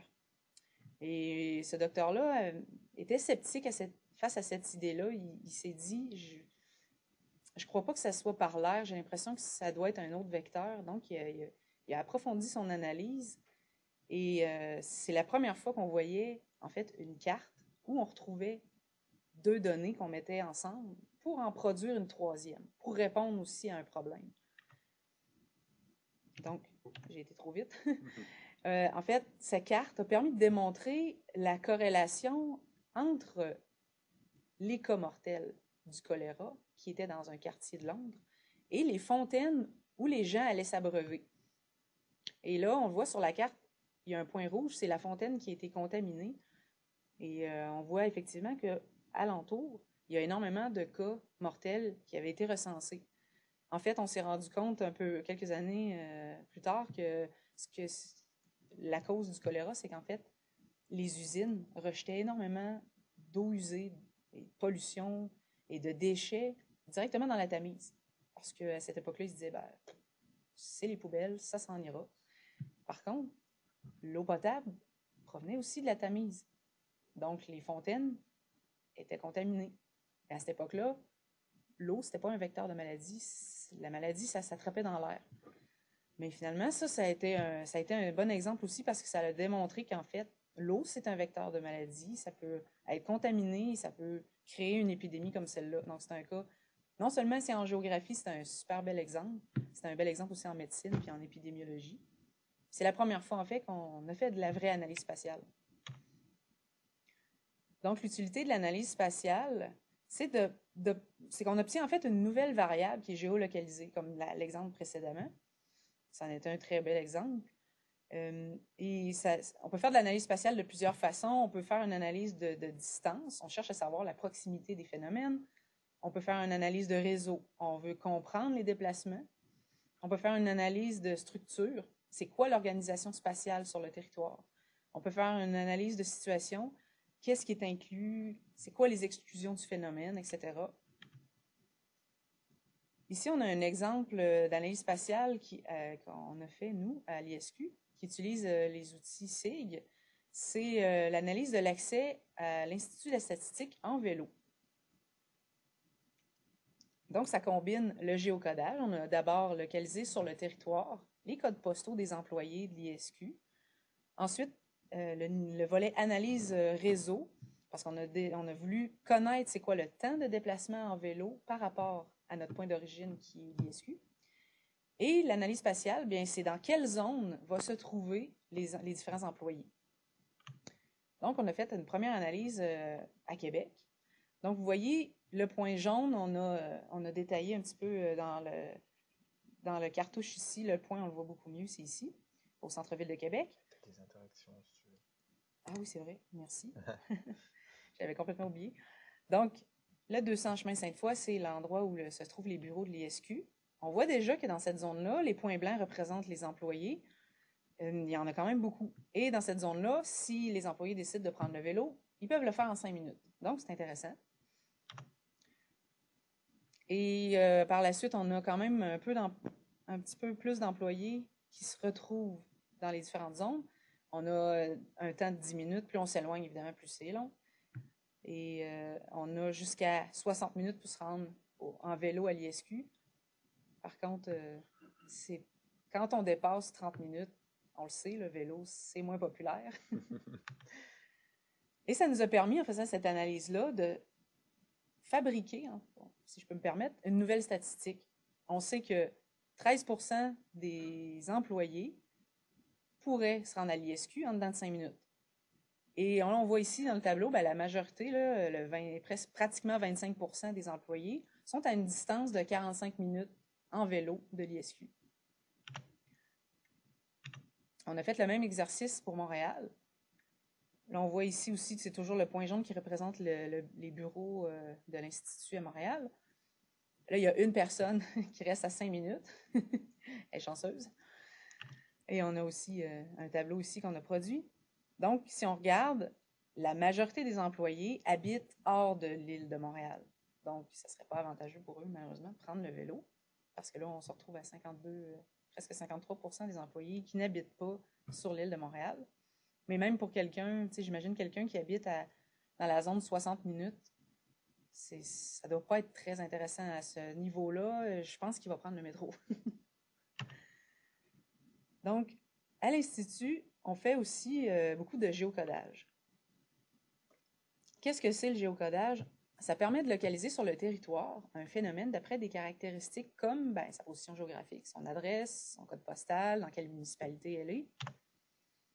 Et nous, à l'Institut, on fait beaucoup de localisation par aire de diffusion, parce qu'on a quand même beaucoup de données qui proviennent de recensement, ou d'autres données, même si ça ne provient pas de recensement, on est intéressé de les distribuer par aire de diffusion. On fait de la validation d'adresses, on localise par municipalité des phénomènes statistiques, et on représente aussi de façon cartographique des phénomènes statistiques, évidemment. Donc, le fichier qu'on a produit, mais d'ailleurs, ce fichier-là est produit depuis plusieurs années à l'ISQ, c'est le FCCP-CG. Ça veut dire le fichier de correspondance des codes postaux et du code géographique. Et là, on lui associe l'année qui correspond à l'année de production. Donc, c'est un fichier qui provient de Statistique Canada. C'est StatCan qui va produire le FCCP, mais nous, on le bonifie en y ajoutant en le bonifiant avec les découpages du Québec. Donc, c'est pour ça qu'on l'appelle -CG pour code géographique. C'est un fichier qui est disponible pour des besoins internes en géocodage. En fait, malheureusement, ce fichier-là, on ne peut pas le partager à l'extérieur en raison de licence avec Statistique Canada. Donc, nous, on a fait... en fait, ce fichier-là, ça fait longtemps qu'il est disponible pour les employés sous forme de tableau Excel ou de format texte, parce que parfois, certains employés vont prendre ça puis vont l'intégrer dans un autre logiciel. Mais là, on s'est dit, ça serait intéressant qu'ils puissent visualiser les codes postaux pour qu'ils puissent eux-mêmes voir ça se trouve où, leur voisin c'est qui. Parce que souvent, on avait des questions, il y a des gens qui nous appelaient, qui nous demandaient, j'ai un code postal, mais je suis vraiment pas sûre si dans telle ou telle municipalité, est-ce que tu pourrais m'aider? Puis nous, ce qu'on faisait, c'est qu'on ouvrait notre système d'information géographique, on visualisait les points où ils étaient, puis là, on pouvait lui dire, ah, ton point, finalement, il est dans telle municipalité. Ah, bon. Fait que là, c'est là que l'idée est venue, qu'ils puissent eux-mêmes regarder ce que ça donne. Et ils sont aussi toujours capables toujours la possibilité, de télécharger la base de données en format Excel ou en format texte, ou en format Access même aussi. Et comme là, on avait un problème avec le partage des données, parce qu'il y a d'autres ministères qui seraient intéressés, évidemment, à avoir ce fichier-là. Mais on s'est dit, il faudrait peut-être qu'on ait une autre source de données. Donc là, on est en train de se pencher vers le fichier d'adresse Québec, parce qu'eux aussi font un fichier de codes postaux pour le Québec. Et ça viendrait remplacer aussi l'utilisation qu'on fait du FCCP-CG. Donc, on créerait un nouveau produit à l'ISQ qui serait fait non plus maintenant avec le fichier de StatCan, mais avec le fichier des codes postaux d'adresse Québec. Ça serait intéressant parce que ça nous donnerait la possibilité de le diffuser à l'externe. Donc, les partenaires de la BDRSO auraient accès au fichier parce que la licence serait différente de celle de Statistique Canada, qui ne nous permet pas de le faire. Et aussi, on s'est rendu compte que ça serait une source de meilleure qualité que le fichier de Statistique Canada. Quand on a fait la dernière version, tout à l'heure, vous avez peut-être vu, c'était la version 2013, on s'est aperçu qu'il y avait quand même plusieurs erreurs. C'est sûr qu'on parle de 235 000 points, c'est quand même énorme. Ça, c'est juste pour le Québec. Le FCCP-CG brut couvre le Canada au grand complet, donc c'est beaucoup plus que 235 000 points. Nous, on fait une extraction seulement pour le Québec, parce que c'est ce qui nous intéresse. Mais on s'est rendu compte que, si je donne un exemple, il y a des données récentes. Le fichier officiellement est sorti en juin 2013, mais on s'est rendu compte que les dernières adresses qui sont sorties en avril, mai et juin, ils ne savaient pas trop où c'était.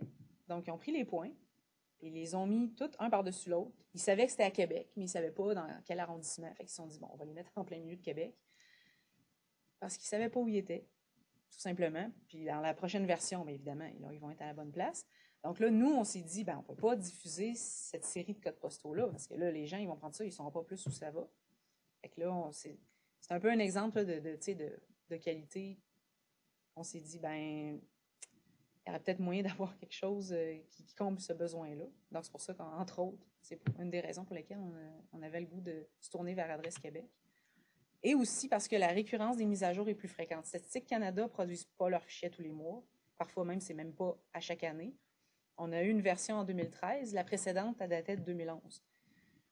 Fait que là, si on se fie au passé, on a une récurrence d'environ 2 ans. En 2 ans, il y en a beaucoup de nouvelles adresses, il y a beaucoup de nouvelles maisons, puis de nouvelles rues qui se construisent. Donc, pour ceux qui utilisent les statistiques, c'est pas très intéressant d'utiliser des données qui datent de 2 ans. Adresse Québec, par contre, si je reviens ici sur le dernier point, Adresse Québec, eux, ont une récurrence mensuelle. Donc, c'est vraiment plus intéressant. Donc, je vais laisser Maxime vous présenter un autre projet d'analyse spatiale à l'Institut, le Compte des Terres. Merci Mélanie. Oui. Quand est-ce que le fichier fait avec Adresse Québec serait... Ben nous, on vient de signer une entente avec eux. Donc, ça va être produit avant Noël, c'est certain, parce qu'on va avoir le fichier probablement même la semaine prochaine. Donc, nous, on va faire les traitements pour produire ce fichier-là. Puis, il y a des très bonnes chances qu'il soit disponible, soit juste avant ou juste après Noël. Lorsque vous parlez de partenaires, au niveau, en ce qui concerne les universités, bon, moi, je travaille à Polytechnique, là, donc si dans le cadre de leur projet de recherche, les professeurs, les étudiants en ont besoin, est-ce qu'il y aurait une possibilité d'accès à ce fichier-là, à ces données-là? Je sais qu'à la base, le fichier va être pour les partenaires de la BDSO. Uniquement. Je nuancerai un petit peu. Mais Présentement, c'est clair que le fichier qui est produit avec le FCCP, là, on ne peut pas le diffuser parce que là, c'est super restrictif.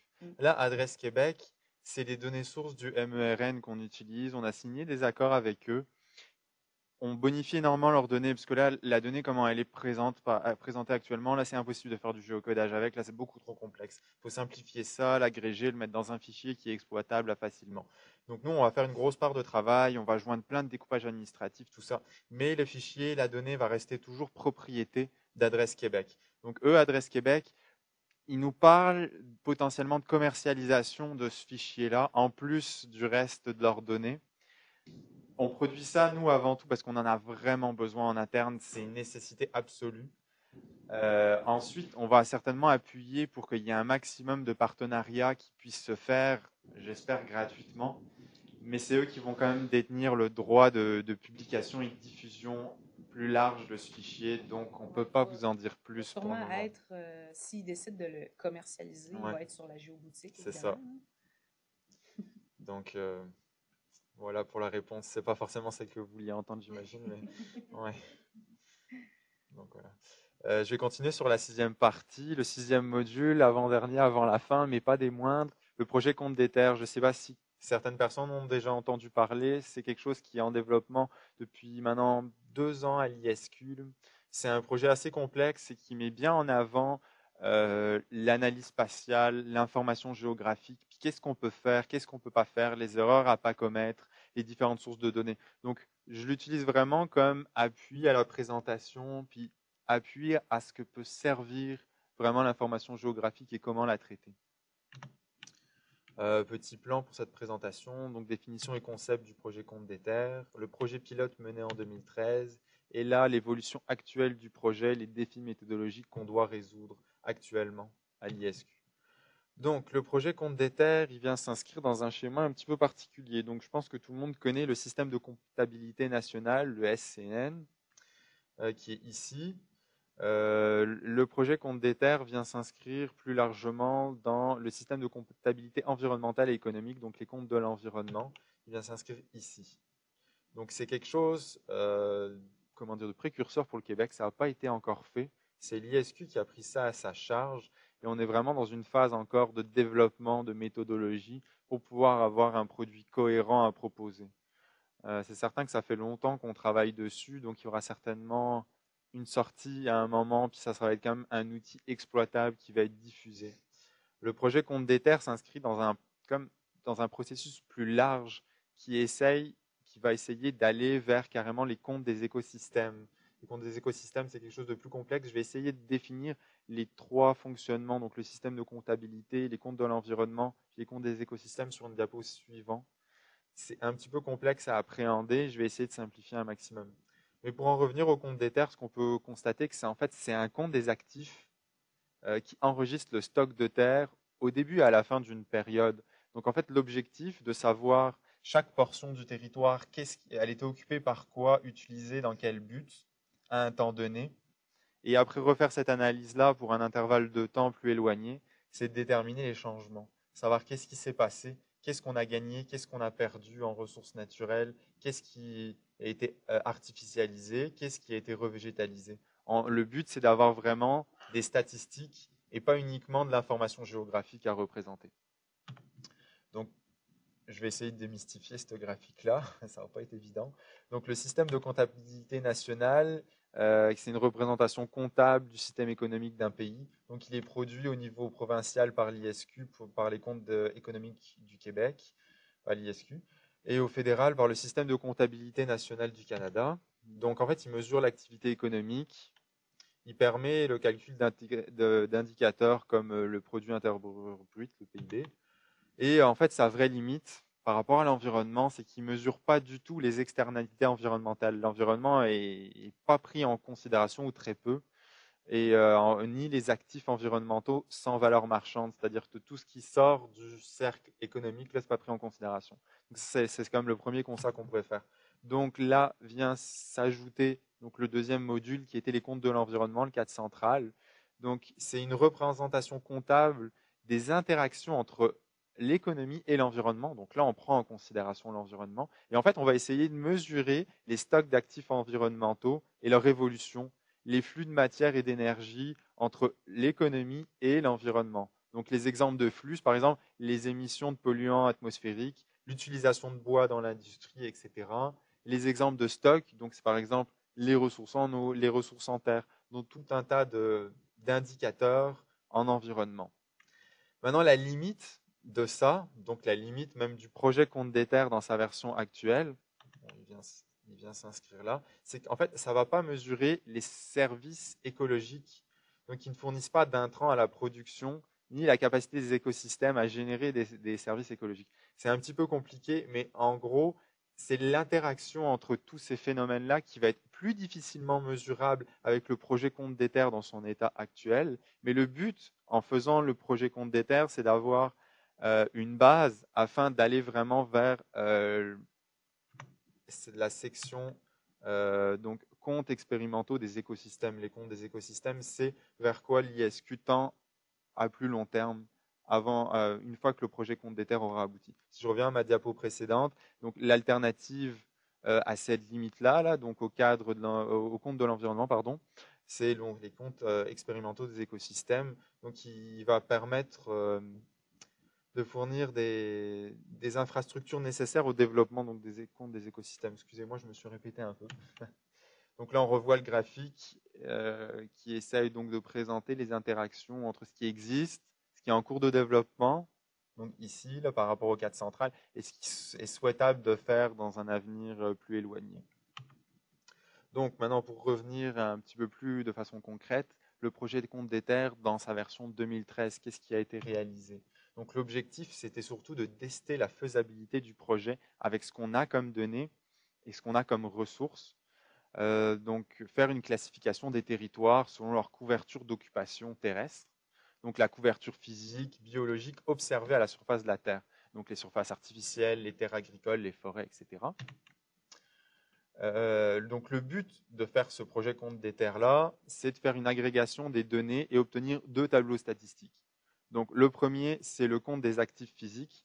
Donc qu'est-ce qu'on a sur chaque unité de territoire, à chaque endroit, et faire, dans le deuxième produit, une matrice de changement de la couverture terrestre. Donc encore une fois, sur chaque unité de territoire, lesquels ont connu un changement et quelle est la nature de ce changement-là pour pouvoir faire des comptes au bout du tableau.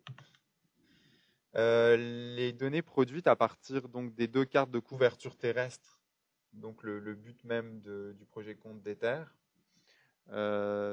et en fait contenu sur la période 2001-2006 pour le projet en version 2013.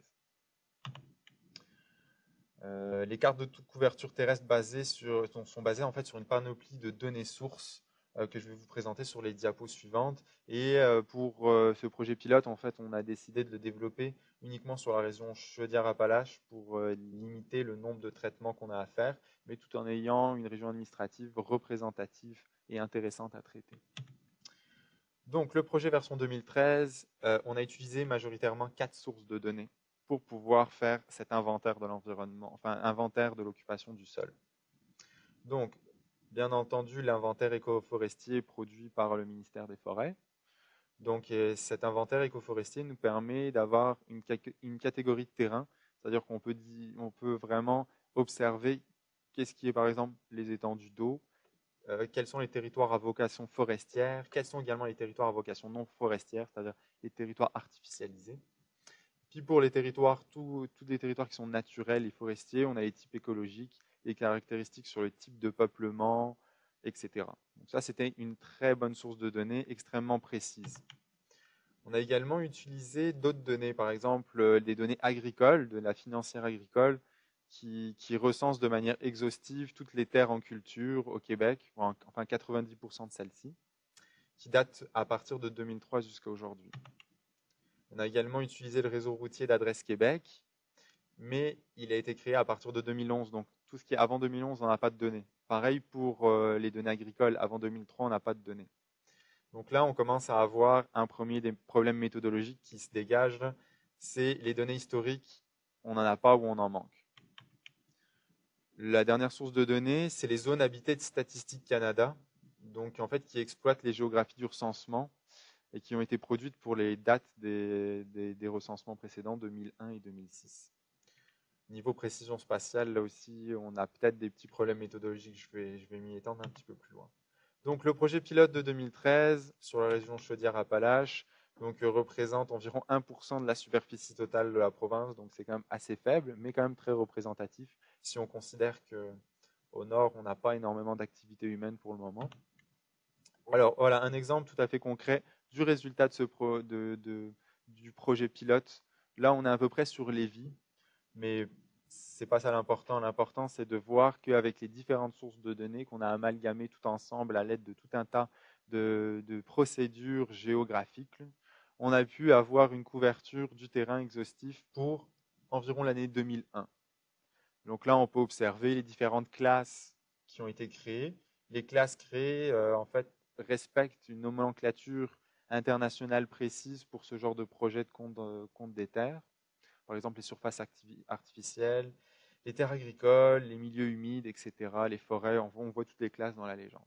Puisqu'on a également développé donc, couverture 2001 et couverture 2006. Donc là, avec des légers retours, on peut très bien voir déjà l'évolution. Là. Par exemple, l'artificialisation de certains territoires.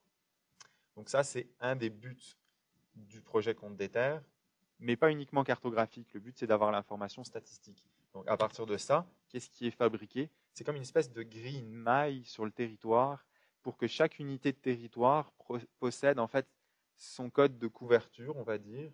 Et comme ça, on peut déterminer sur chaque cellule du territoire c'est quoi son évolution à travers le temps, à travers les diverses années sur lesquelles on va faire ce projet-là. Donc là, par exemple, on a ce découpage par maille du territoire qui est appliqué. On ne voit pas grand-chose, mais on voit qu'il y a des petits carrés un petit peu partout. Et puis on a donc l'état en 2006. Donc qu'est-ce qu'on obtient? On obtient un tableau statistique qui fait un petit peu peur, qui ressemble à ça, mais qui possède vraiment de l'information très intéressante. Dans la première colonne, on a comme une espèce d'identifiant unique qui va nous dire chaque secteur du territoire, là, ce petit carré-là, il a un code unique. Donc on pourra toujours le retrouver, on pourra toujours une généalogie sur l'information, savoir cette information-là, d'où provient-elle et sur quelle surface, quel secteur elle concerne. On a donc le type d'occupation à la période T0 du projet et à la période T1. Et donc, on a le changement. Donc, qu'est-ce qu'on obtient de façon un petit peu plus simple? Voilà, c'est le type de changement. Par exemple, pour certaines zones, on n'a pas de changement. D'autres zones, on a de l'étalement urbain sur terres agricoles. D'autres choses, on a une afforestation des terres agricoles. On a aussi un changement de type forestier, un enracinement des forêts. Donc, vraiment, le but du projet, c'est d'obtenir à la fois les documents cartographiques, mais aussi avoir des documents comme ça sur qu'est-ce qui a changé. Et à partir de ça, on peut très facilement faire des statistiques sur les différentes délimitations administratives. On peut faire des statistiques au niveau municipal, au niveau des MRC, des régions administratives, etc. Donc maintenant, le projet dans sa version actuelle, on a eu de très nombreux problèmes méthodologiques à essayer de résoudre. Les problèmes méthodologiques, en fait, ont émergé quand on a commencé à traiter, tout l'intérêt de faire un projet pilote, et on essaye de les résoudre de façon progressive, un à un. Donc je vais essayer de vous présenter les 3 principaux problèmes auxquels on est confronté. Et dans le but, en vous présentant ces problèmes-là, c'est pas tant de parler seulement du compte des terres, mais c'est d'essayer de vous montrer que même si on a des sources d'informations diverses et variées, de différentes qualités, qu'on a plein d'informations géographiques, c'est pas pour ça qu'elles sont forcément compatibles les unes avec les autres. Donc le premier problème, justement, c'était la compatibilité temporelle des données, c'est-à-dire qu'on n'avait pas forcément des données aux bonnes années pour tout le territoire. Donc en fait, les données utilisées dans ce projet-là, comme je vous les ai présentées tout à l'heure, on avait 4 sources. La comparabilité des données, surtout au niveau des inventaires écoforestiers, donc entre le troisième et le quatrième inventaire, c'est ceux qui sont utilisés pour la période 0, T0 et T01. Et le troisième problème, c'est il y a la fiabilité des estimés de changement par rapport à la période de référence. Parce que comme encore une fois, niveau temporalité, on n'est pas super bien, on n'a pas toujours des données aux bonnes dates, donc on essaye comme d'unifier cette information-là pour pouvoir avoir une période de référence fixe, mais là encore, c'est quelque chose de compliqué. Donc voilà, de façon plus simple, là, donc le défi numéro 1, donc la compatibilité temporelle des données, là c'est très très bien résumé. Vous voyez ici, là, pour la couverture qu'on dit en 2001, on a le troisième inventaire écoforestier qui a été fait sur 10 ans, entre 90 et 2000. Donc là, on peut dire le troisième inventaire écoforestier, peu importe où on se... en fonction de l'endroit où on se trouve à la province, on n'a pas d'information qui est la même année. Les données qu'on a voulu y associer, c'était le réseau routier 2001, les surfaces agricoles 2003, les zones habitées 2001. Donc on voit déjà, là, il n'y a pas de cohérence temporelle là, entre ces données-là et là. Parce que là, on a une différence bien trop importante. Pour la deuxième période de référence qui était 2006, là, c'était déjà un petit peu mieux. On avait toutes des données qui datent de 2006, mais encore une fois, un inventaire écoforestier qui couvre de 2000 à 2014, parce qu'il n'est pas encore fini, le quatrième inventaire écoforestier. Ils sont encore en cours de production avant de passer au cinquième. Donc déjà, utiliser l'inventaire écoforestier, c'est déjà une première source de problème en tant que tel, parce qu'ils prennent 10 ans pour le faire, puis ils font secteur après secteur. Les secteurs qu'ils couvrent n'ont pas forcément de cohérence, c'est-à-dire qu'ils ne vont pas couvrir régions administratives les unes après les autres. Ils vont faire des appels d'offres, ils vont faire le secteur-là en priorité, le secteur-là vraiment pas en priorité. Il n'y a pas de logique. Donc, comparer les données entre elles, ça pose déjà un premier problème. Mais malheureusement, on n'a pas d'autres sources de données de façon exhaustive et fiable, aussi fiable que cette information-là pour la province. Et on n'a pas le budget non plus pour pouvoir faire nos propres vols de radar là, ou de plus de photos interprètes. Là, c'est bien trop cher pour l'ISQ. Donc, on doit vraiment se contenter d'essayer d'agglomérer et de concentrer des données déjà existantes et produites par d'autres ministères. Donc là, le premier problème, la compatibilité temporelle. Le deuxième défi, c'est la comparabilité, cette fois-ci, des inventaires écoforestiers en eux-mêmes.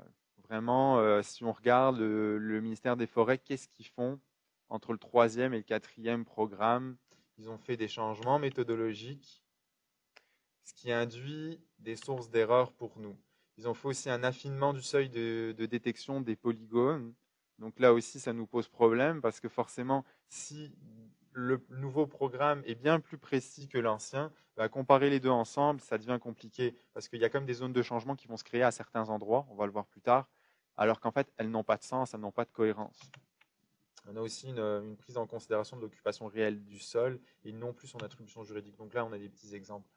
Donc les changements méthodologiques qui sont intervenus, les affinements du seuil de détection des contours. Donc là, par exemple, on a une toute petite capture là qui présente, par exemple, en rouge, c'est des sols artificiels, en vert, c'est différents types de couverts forestiers, en jaune, c'est de l'agricole. Donc là, ils changent à chaque fois leur méthodologie. Donc pour comparer les choses, c'est difficile. Et là, prise en considération de l'occupation réelle du sol. Là, ça, c'est notre principal problème actuel. C'est-à-dire que là, sur le petit exemple que vous voyez, ce qui est en gris, c'est une information comme surface artificialisée pour le troisième inventaire. C'est un centre de ski ici, le massif du Sud.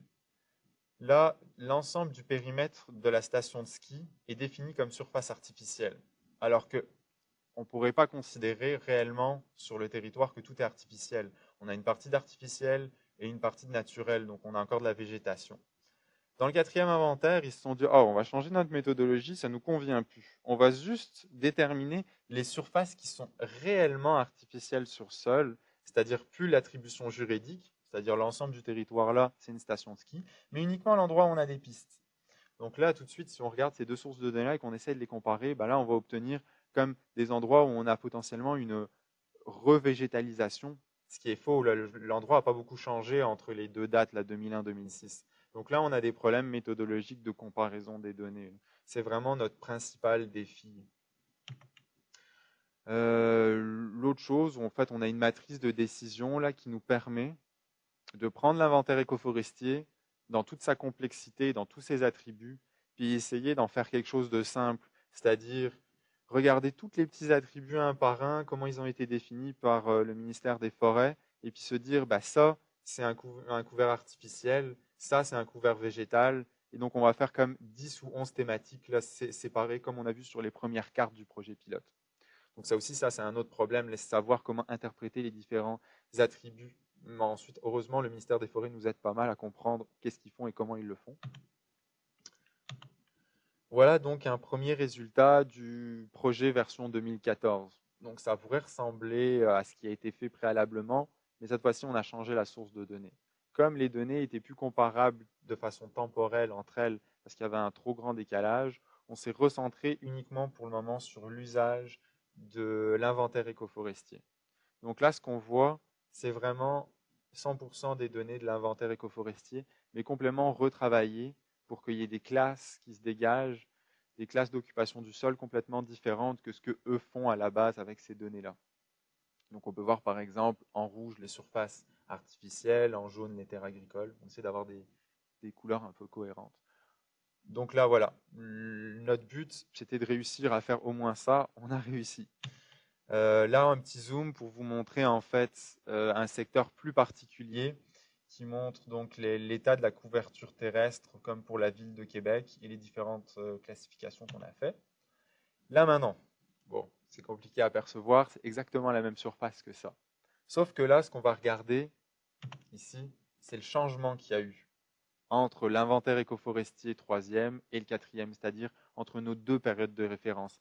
Dans ce cadre-là, on est entre 90 et 2002. Donc, c'est-à-dire qu'on a un intervalle de 12 ans dans ce qui est présenté. Ce qu'on voit en rouge, c'est des diminutions des surfaces artificielles. Et ce qu'on voit en vert, c'est des augmentations des surfaces artificielles. Peu importe ce qui est vraiment représenté. En regardant ça, ce qu'on comprend, c'est qu'il y a un manque de cohérence entre les données parce que les méthodologies ont changé. Donc nous, comme on n'a aucune autre source de données, on doit vraiment s'adapter à utiliser ça. C'est-à-dire que les données sont telles quelles, c'est à nous de faire quelque chose pour rendre les données intercompatibles entre elles et pas essayer d'obtenir des données nouvelles parce que dans tous les cas, on ne peut plus obtenir des données historiques. Donc on doit faire avec. Donc on a dû développer des outils méthodologiques pour essayer de limiter les zones qui pourraient être considérées comme en erreur. Donc ce qu'on vient faire là-dedans, pour valider les endroits où il y a vraiment eu changement, par exemple artificialisation ou renaturalisation, on va utiliser des sources de données externes et on va venir plugger d'autres sources de données. Par exemple, des images de télédétection, des images Landsat, etc. pour valider ça. Donc là, je résume encore une fois mes trois problèmes méthodologiques principaux. Donc la compatibilité temporelle, qu'est-ce qu'on a fait? On a décidé de prendre qu'une seule source de données pour le moment, c'est-à-dire l'inventaire écoforestier. La comparabilité entre les deux inventaires écoforestiers, qu'est-ce qu'on a décidé de faire? On a mis en place tout un tas d'analyses spatiales complexes qui permet de valider les secteurs où il y a vraiment changement à l'aide de différentes sources de données comme les images Landsat, des indices de végétation. Beaucoup de procédures qu'on a en cours de développement. Et le troisième point, donc la fiabilité des estimés par rapport aux périodes de référence temporelle qu'on essaye de mettre en place. C'est-à-dire qu'on ne peut pas dire tout le territoire, c'est cette année-là exactement, puis le deuxième inventaire, c'est cette année-là exactement. Ça ne marche pas. Alors, on a bien vu que l'inventaire écoforestier il a été capturé sur un intervalle de 10 ans. Donc, à partir de ça, on développe des méthodes statistiques que par unité administrative comme une MRC, on se dit, la MRC là est environ à 90% dans l'année de capture 1990. Donc à partir de cette année-là, si j'essaye de faire comme une interpolation pour me dire, je voudrais savoir c'était quoi l'état en 92, je prends statistiquement des données, puis je fais des petits tours de passe-passe, je peux obtenir une approximation, on va dire. Donc ces réponses-là, c'est ce qu'on a apporté à nos problèmes méthodologiques parce qu'on n'avait pas le choix d'y faire face et c'était notre seule façon d'essayer d'avoir un résultat cohérent pour l'avenir et puis aussi d'avoir quelque chose à traiter de façon automatique, parce que comme on couvre toute la province et puis uniquement la zone test qui était Chaudière-Appalaches, on ne peut pas se permettre d'aller corriger chaque polygone indépendamment sur le territoire et dire je valide que cet endroit-là, il y a vraiment eu un changement, alors que cet endroit-là, il n'y en a pas eu. On ne peut pas se permettre de faire ça, là. Oui, je vous écoute. Je trouve intéressant votre approche. J'aime bien le titre du projet. Vraiment, il n'y a personne. Non, c'est pour l'enregistrement. Ah, oui, d'accord. C'était juste un commentaire parce que j'ai vu que, bon, c'est sûr que l'avantage quand on fait de l'extrapolation puis qu'il y a des arbres, c'est que les arbres ne bougent pas. Ouais.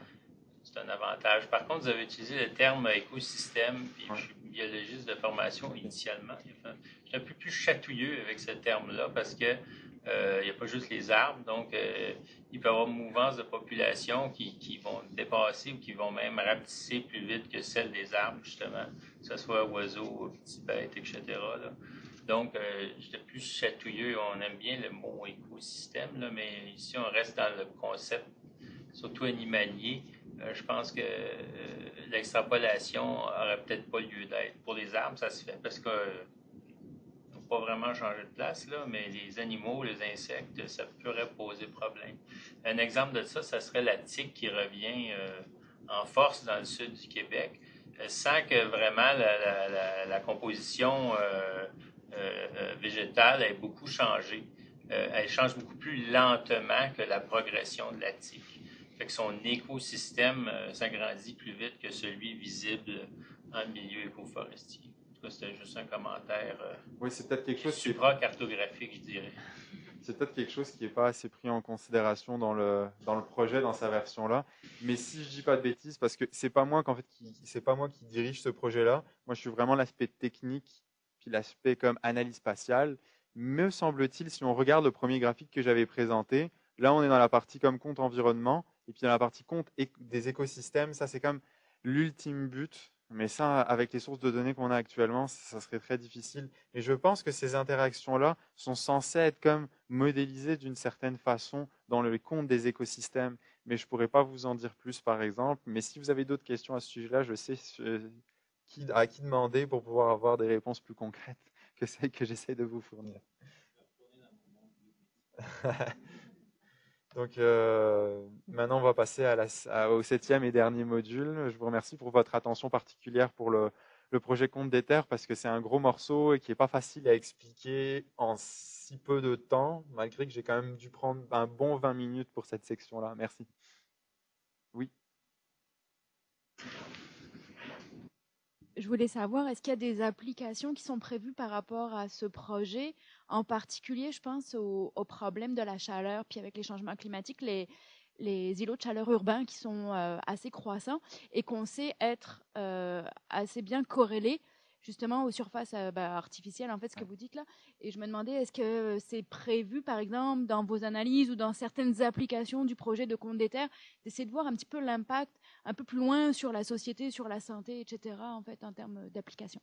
Oui, tout à fait. Le projet Compte des Terres a vraiment cette vocation-là. Une fois qu'on aura une donnée qui sera fiable et validée, le but, c'est vraiment d'essayer de faire de l'analyse spatiale avec, c'est-à-dire de la croiser avec d'autres sources de données, comme par exemple les îlots de chaleur, et essayer de déterminer c'est quoi les potentielles évolutions, puis vraiment avoir une donnée de base qui va être fiable et sur lesquelles on va pouvoir faire de l'analyse et vraiment comparer des données. Donc le but, c'est pas juste de produire un inventaire parce qu'on le veut, parce que ça nous fait plaisir, mais vraiment essayer d'aller plus loin une fois qu'on aura le résultat. Donc ouais, complètement, cet aspect-là a très probablement été déjà, je pense, au moins abordé ou réfléchi par ma collègue, là, Stéphanie Hude, qui a vraiment le projet, là, c'est son bébé, puis elle réfléchit beaucoup, beaucoup, beaucoup à ça. Donc merci pour le commentaire. Donc, comme Maxime l'a dit, je vais vous présenter la 7e et dernière partie de notre présentation qui porte sur la cartographie interactive web qu'on fait à l'ISQ. Je vais vous présenter brièvement un historique. Vous allez voir qu'on en fait depuis quand même plusieurs années. Et vous présenter qu'est-ce qu'on fait présentement à l'Institut et ce qui s'en vient pour l'avenir. Donc, comme vous le savez maintenant, l'Institut possède une grande richesse d'informations statistiques. Et c'est grâce à la géomatique et à la cartographie qu'on a la possibilité d'appuyer beaucoup les analyses statistiques. Ça permet aussi une meilleure diffusion de l'information, surtout dans la BDSO. Et on essaie aussi de promouvoir l'importance du volet spatial des données. C'est important pour nous. Donc, comme je le disais, ça fait quand même longtemps. Il y a eu une première implantation d'un module cartographique en 2003. Donc, ça fait que déjà plus de 10 ans. Et à l'époque, c'était très, très de base comme module interactif, là, que vous allez vraiment en prendre conscience quand je vais vous présenter ce qui se fait présentement. Donc, ça, c'est des exemples qu'il y avait dans la BDSO à l'époque. On pouvait choisir un élément statistique, puis on arrivait sur une carte, et on pouvait faire des zooms, mais on ne pouvait pas changer la thématique. C'était très de base. On pouvait l'exporter, l'imprimer. C'était pas mal tout.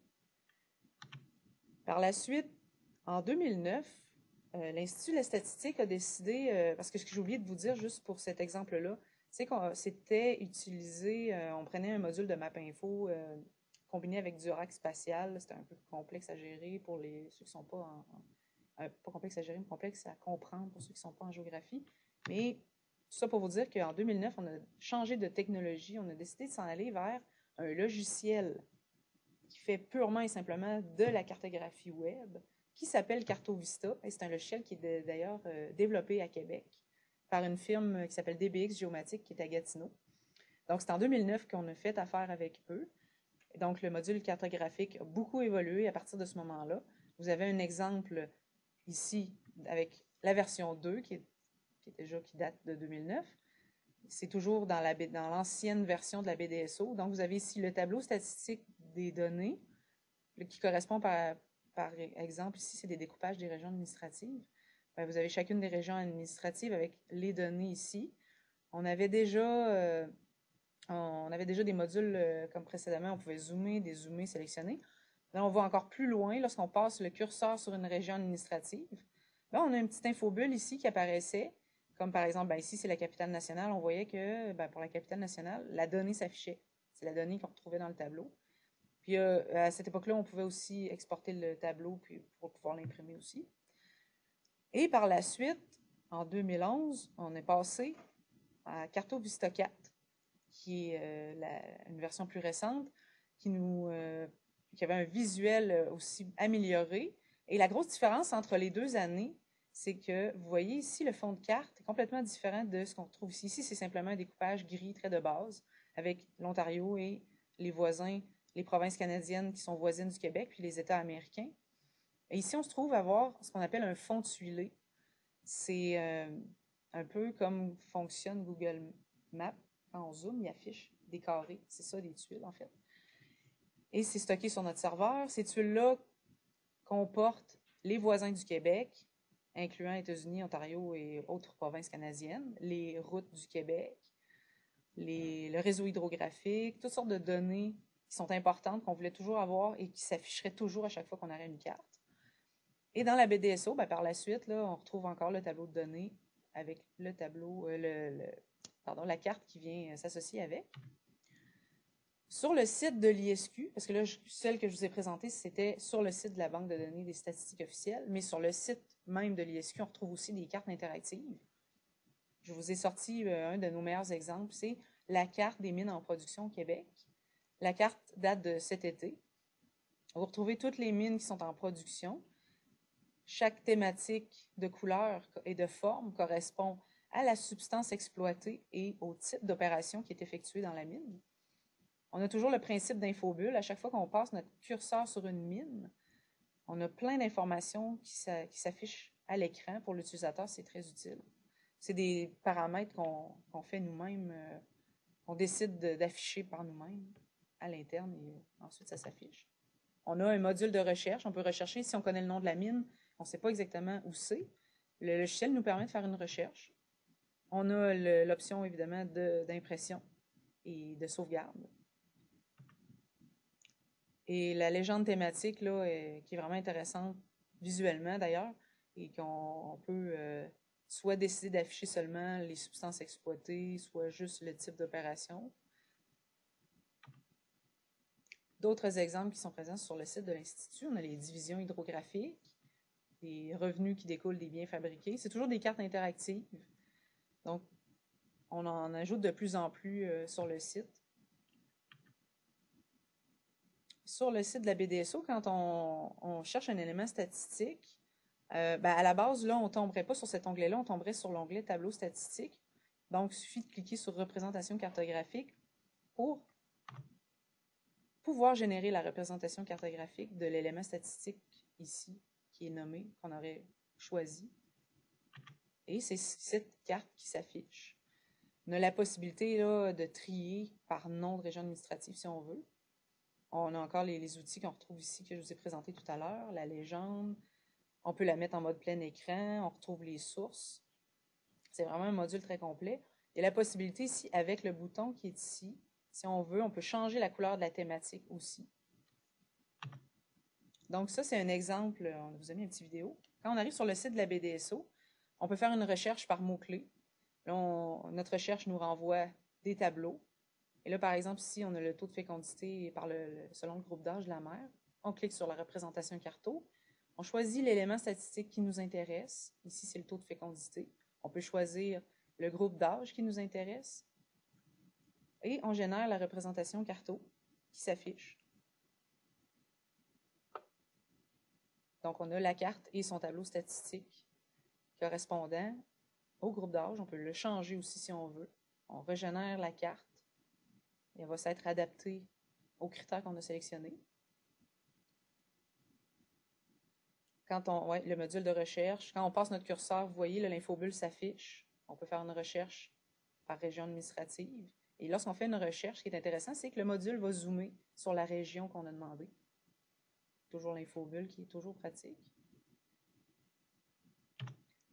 On a aussi des tableaux de bord, on n'a pas seulement des cartes, on a aussi des tableaux de bord sur plusieurs éléments statistiques. C'est un peu des vitrines sur des indicateurs. On a des tableaux sur la culture, la communication, le développement durable, la petite enfance, le vieillissement, les programmes sociaux. Et chaque tableau de bord va présenter des données, non seulement sous forme de cartes, mais aussi sous forme de tableaux statistiques, des histogrammes, des courbes, des graphiques.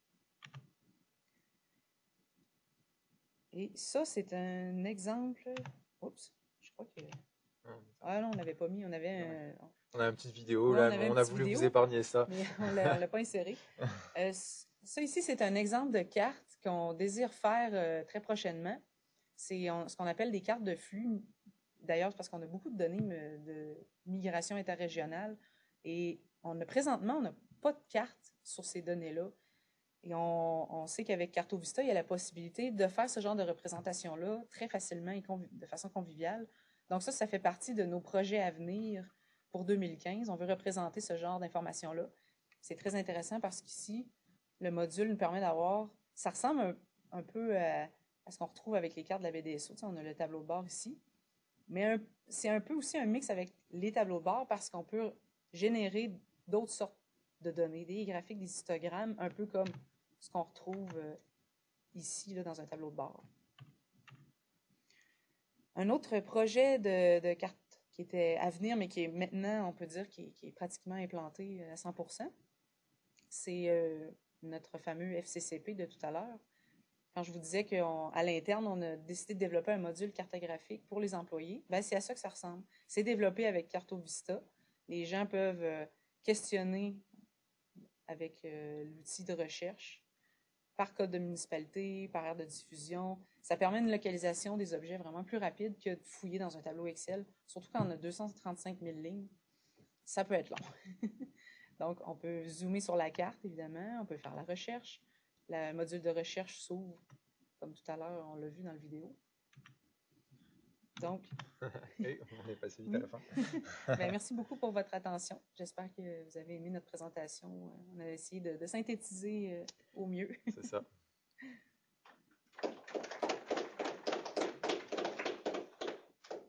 Est-ce qu'il y en a qui ont d'autres questions? Si vous avez des questions, n'hésitez pas. Pour la présentation, on va passer à la période de questions. Donc, si vous avez juste des questions, demandez pour le micro pour qu'on puisse enregistrer.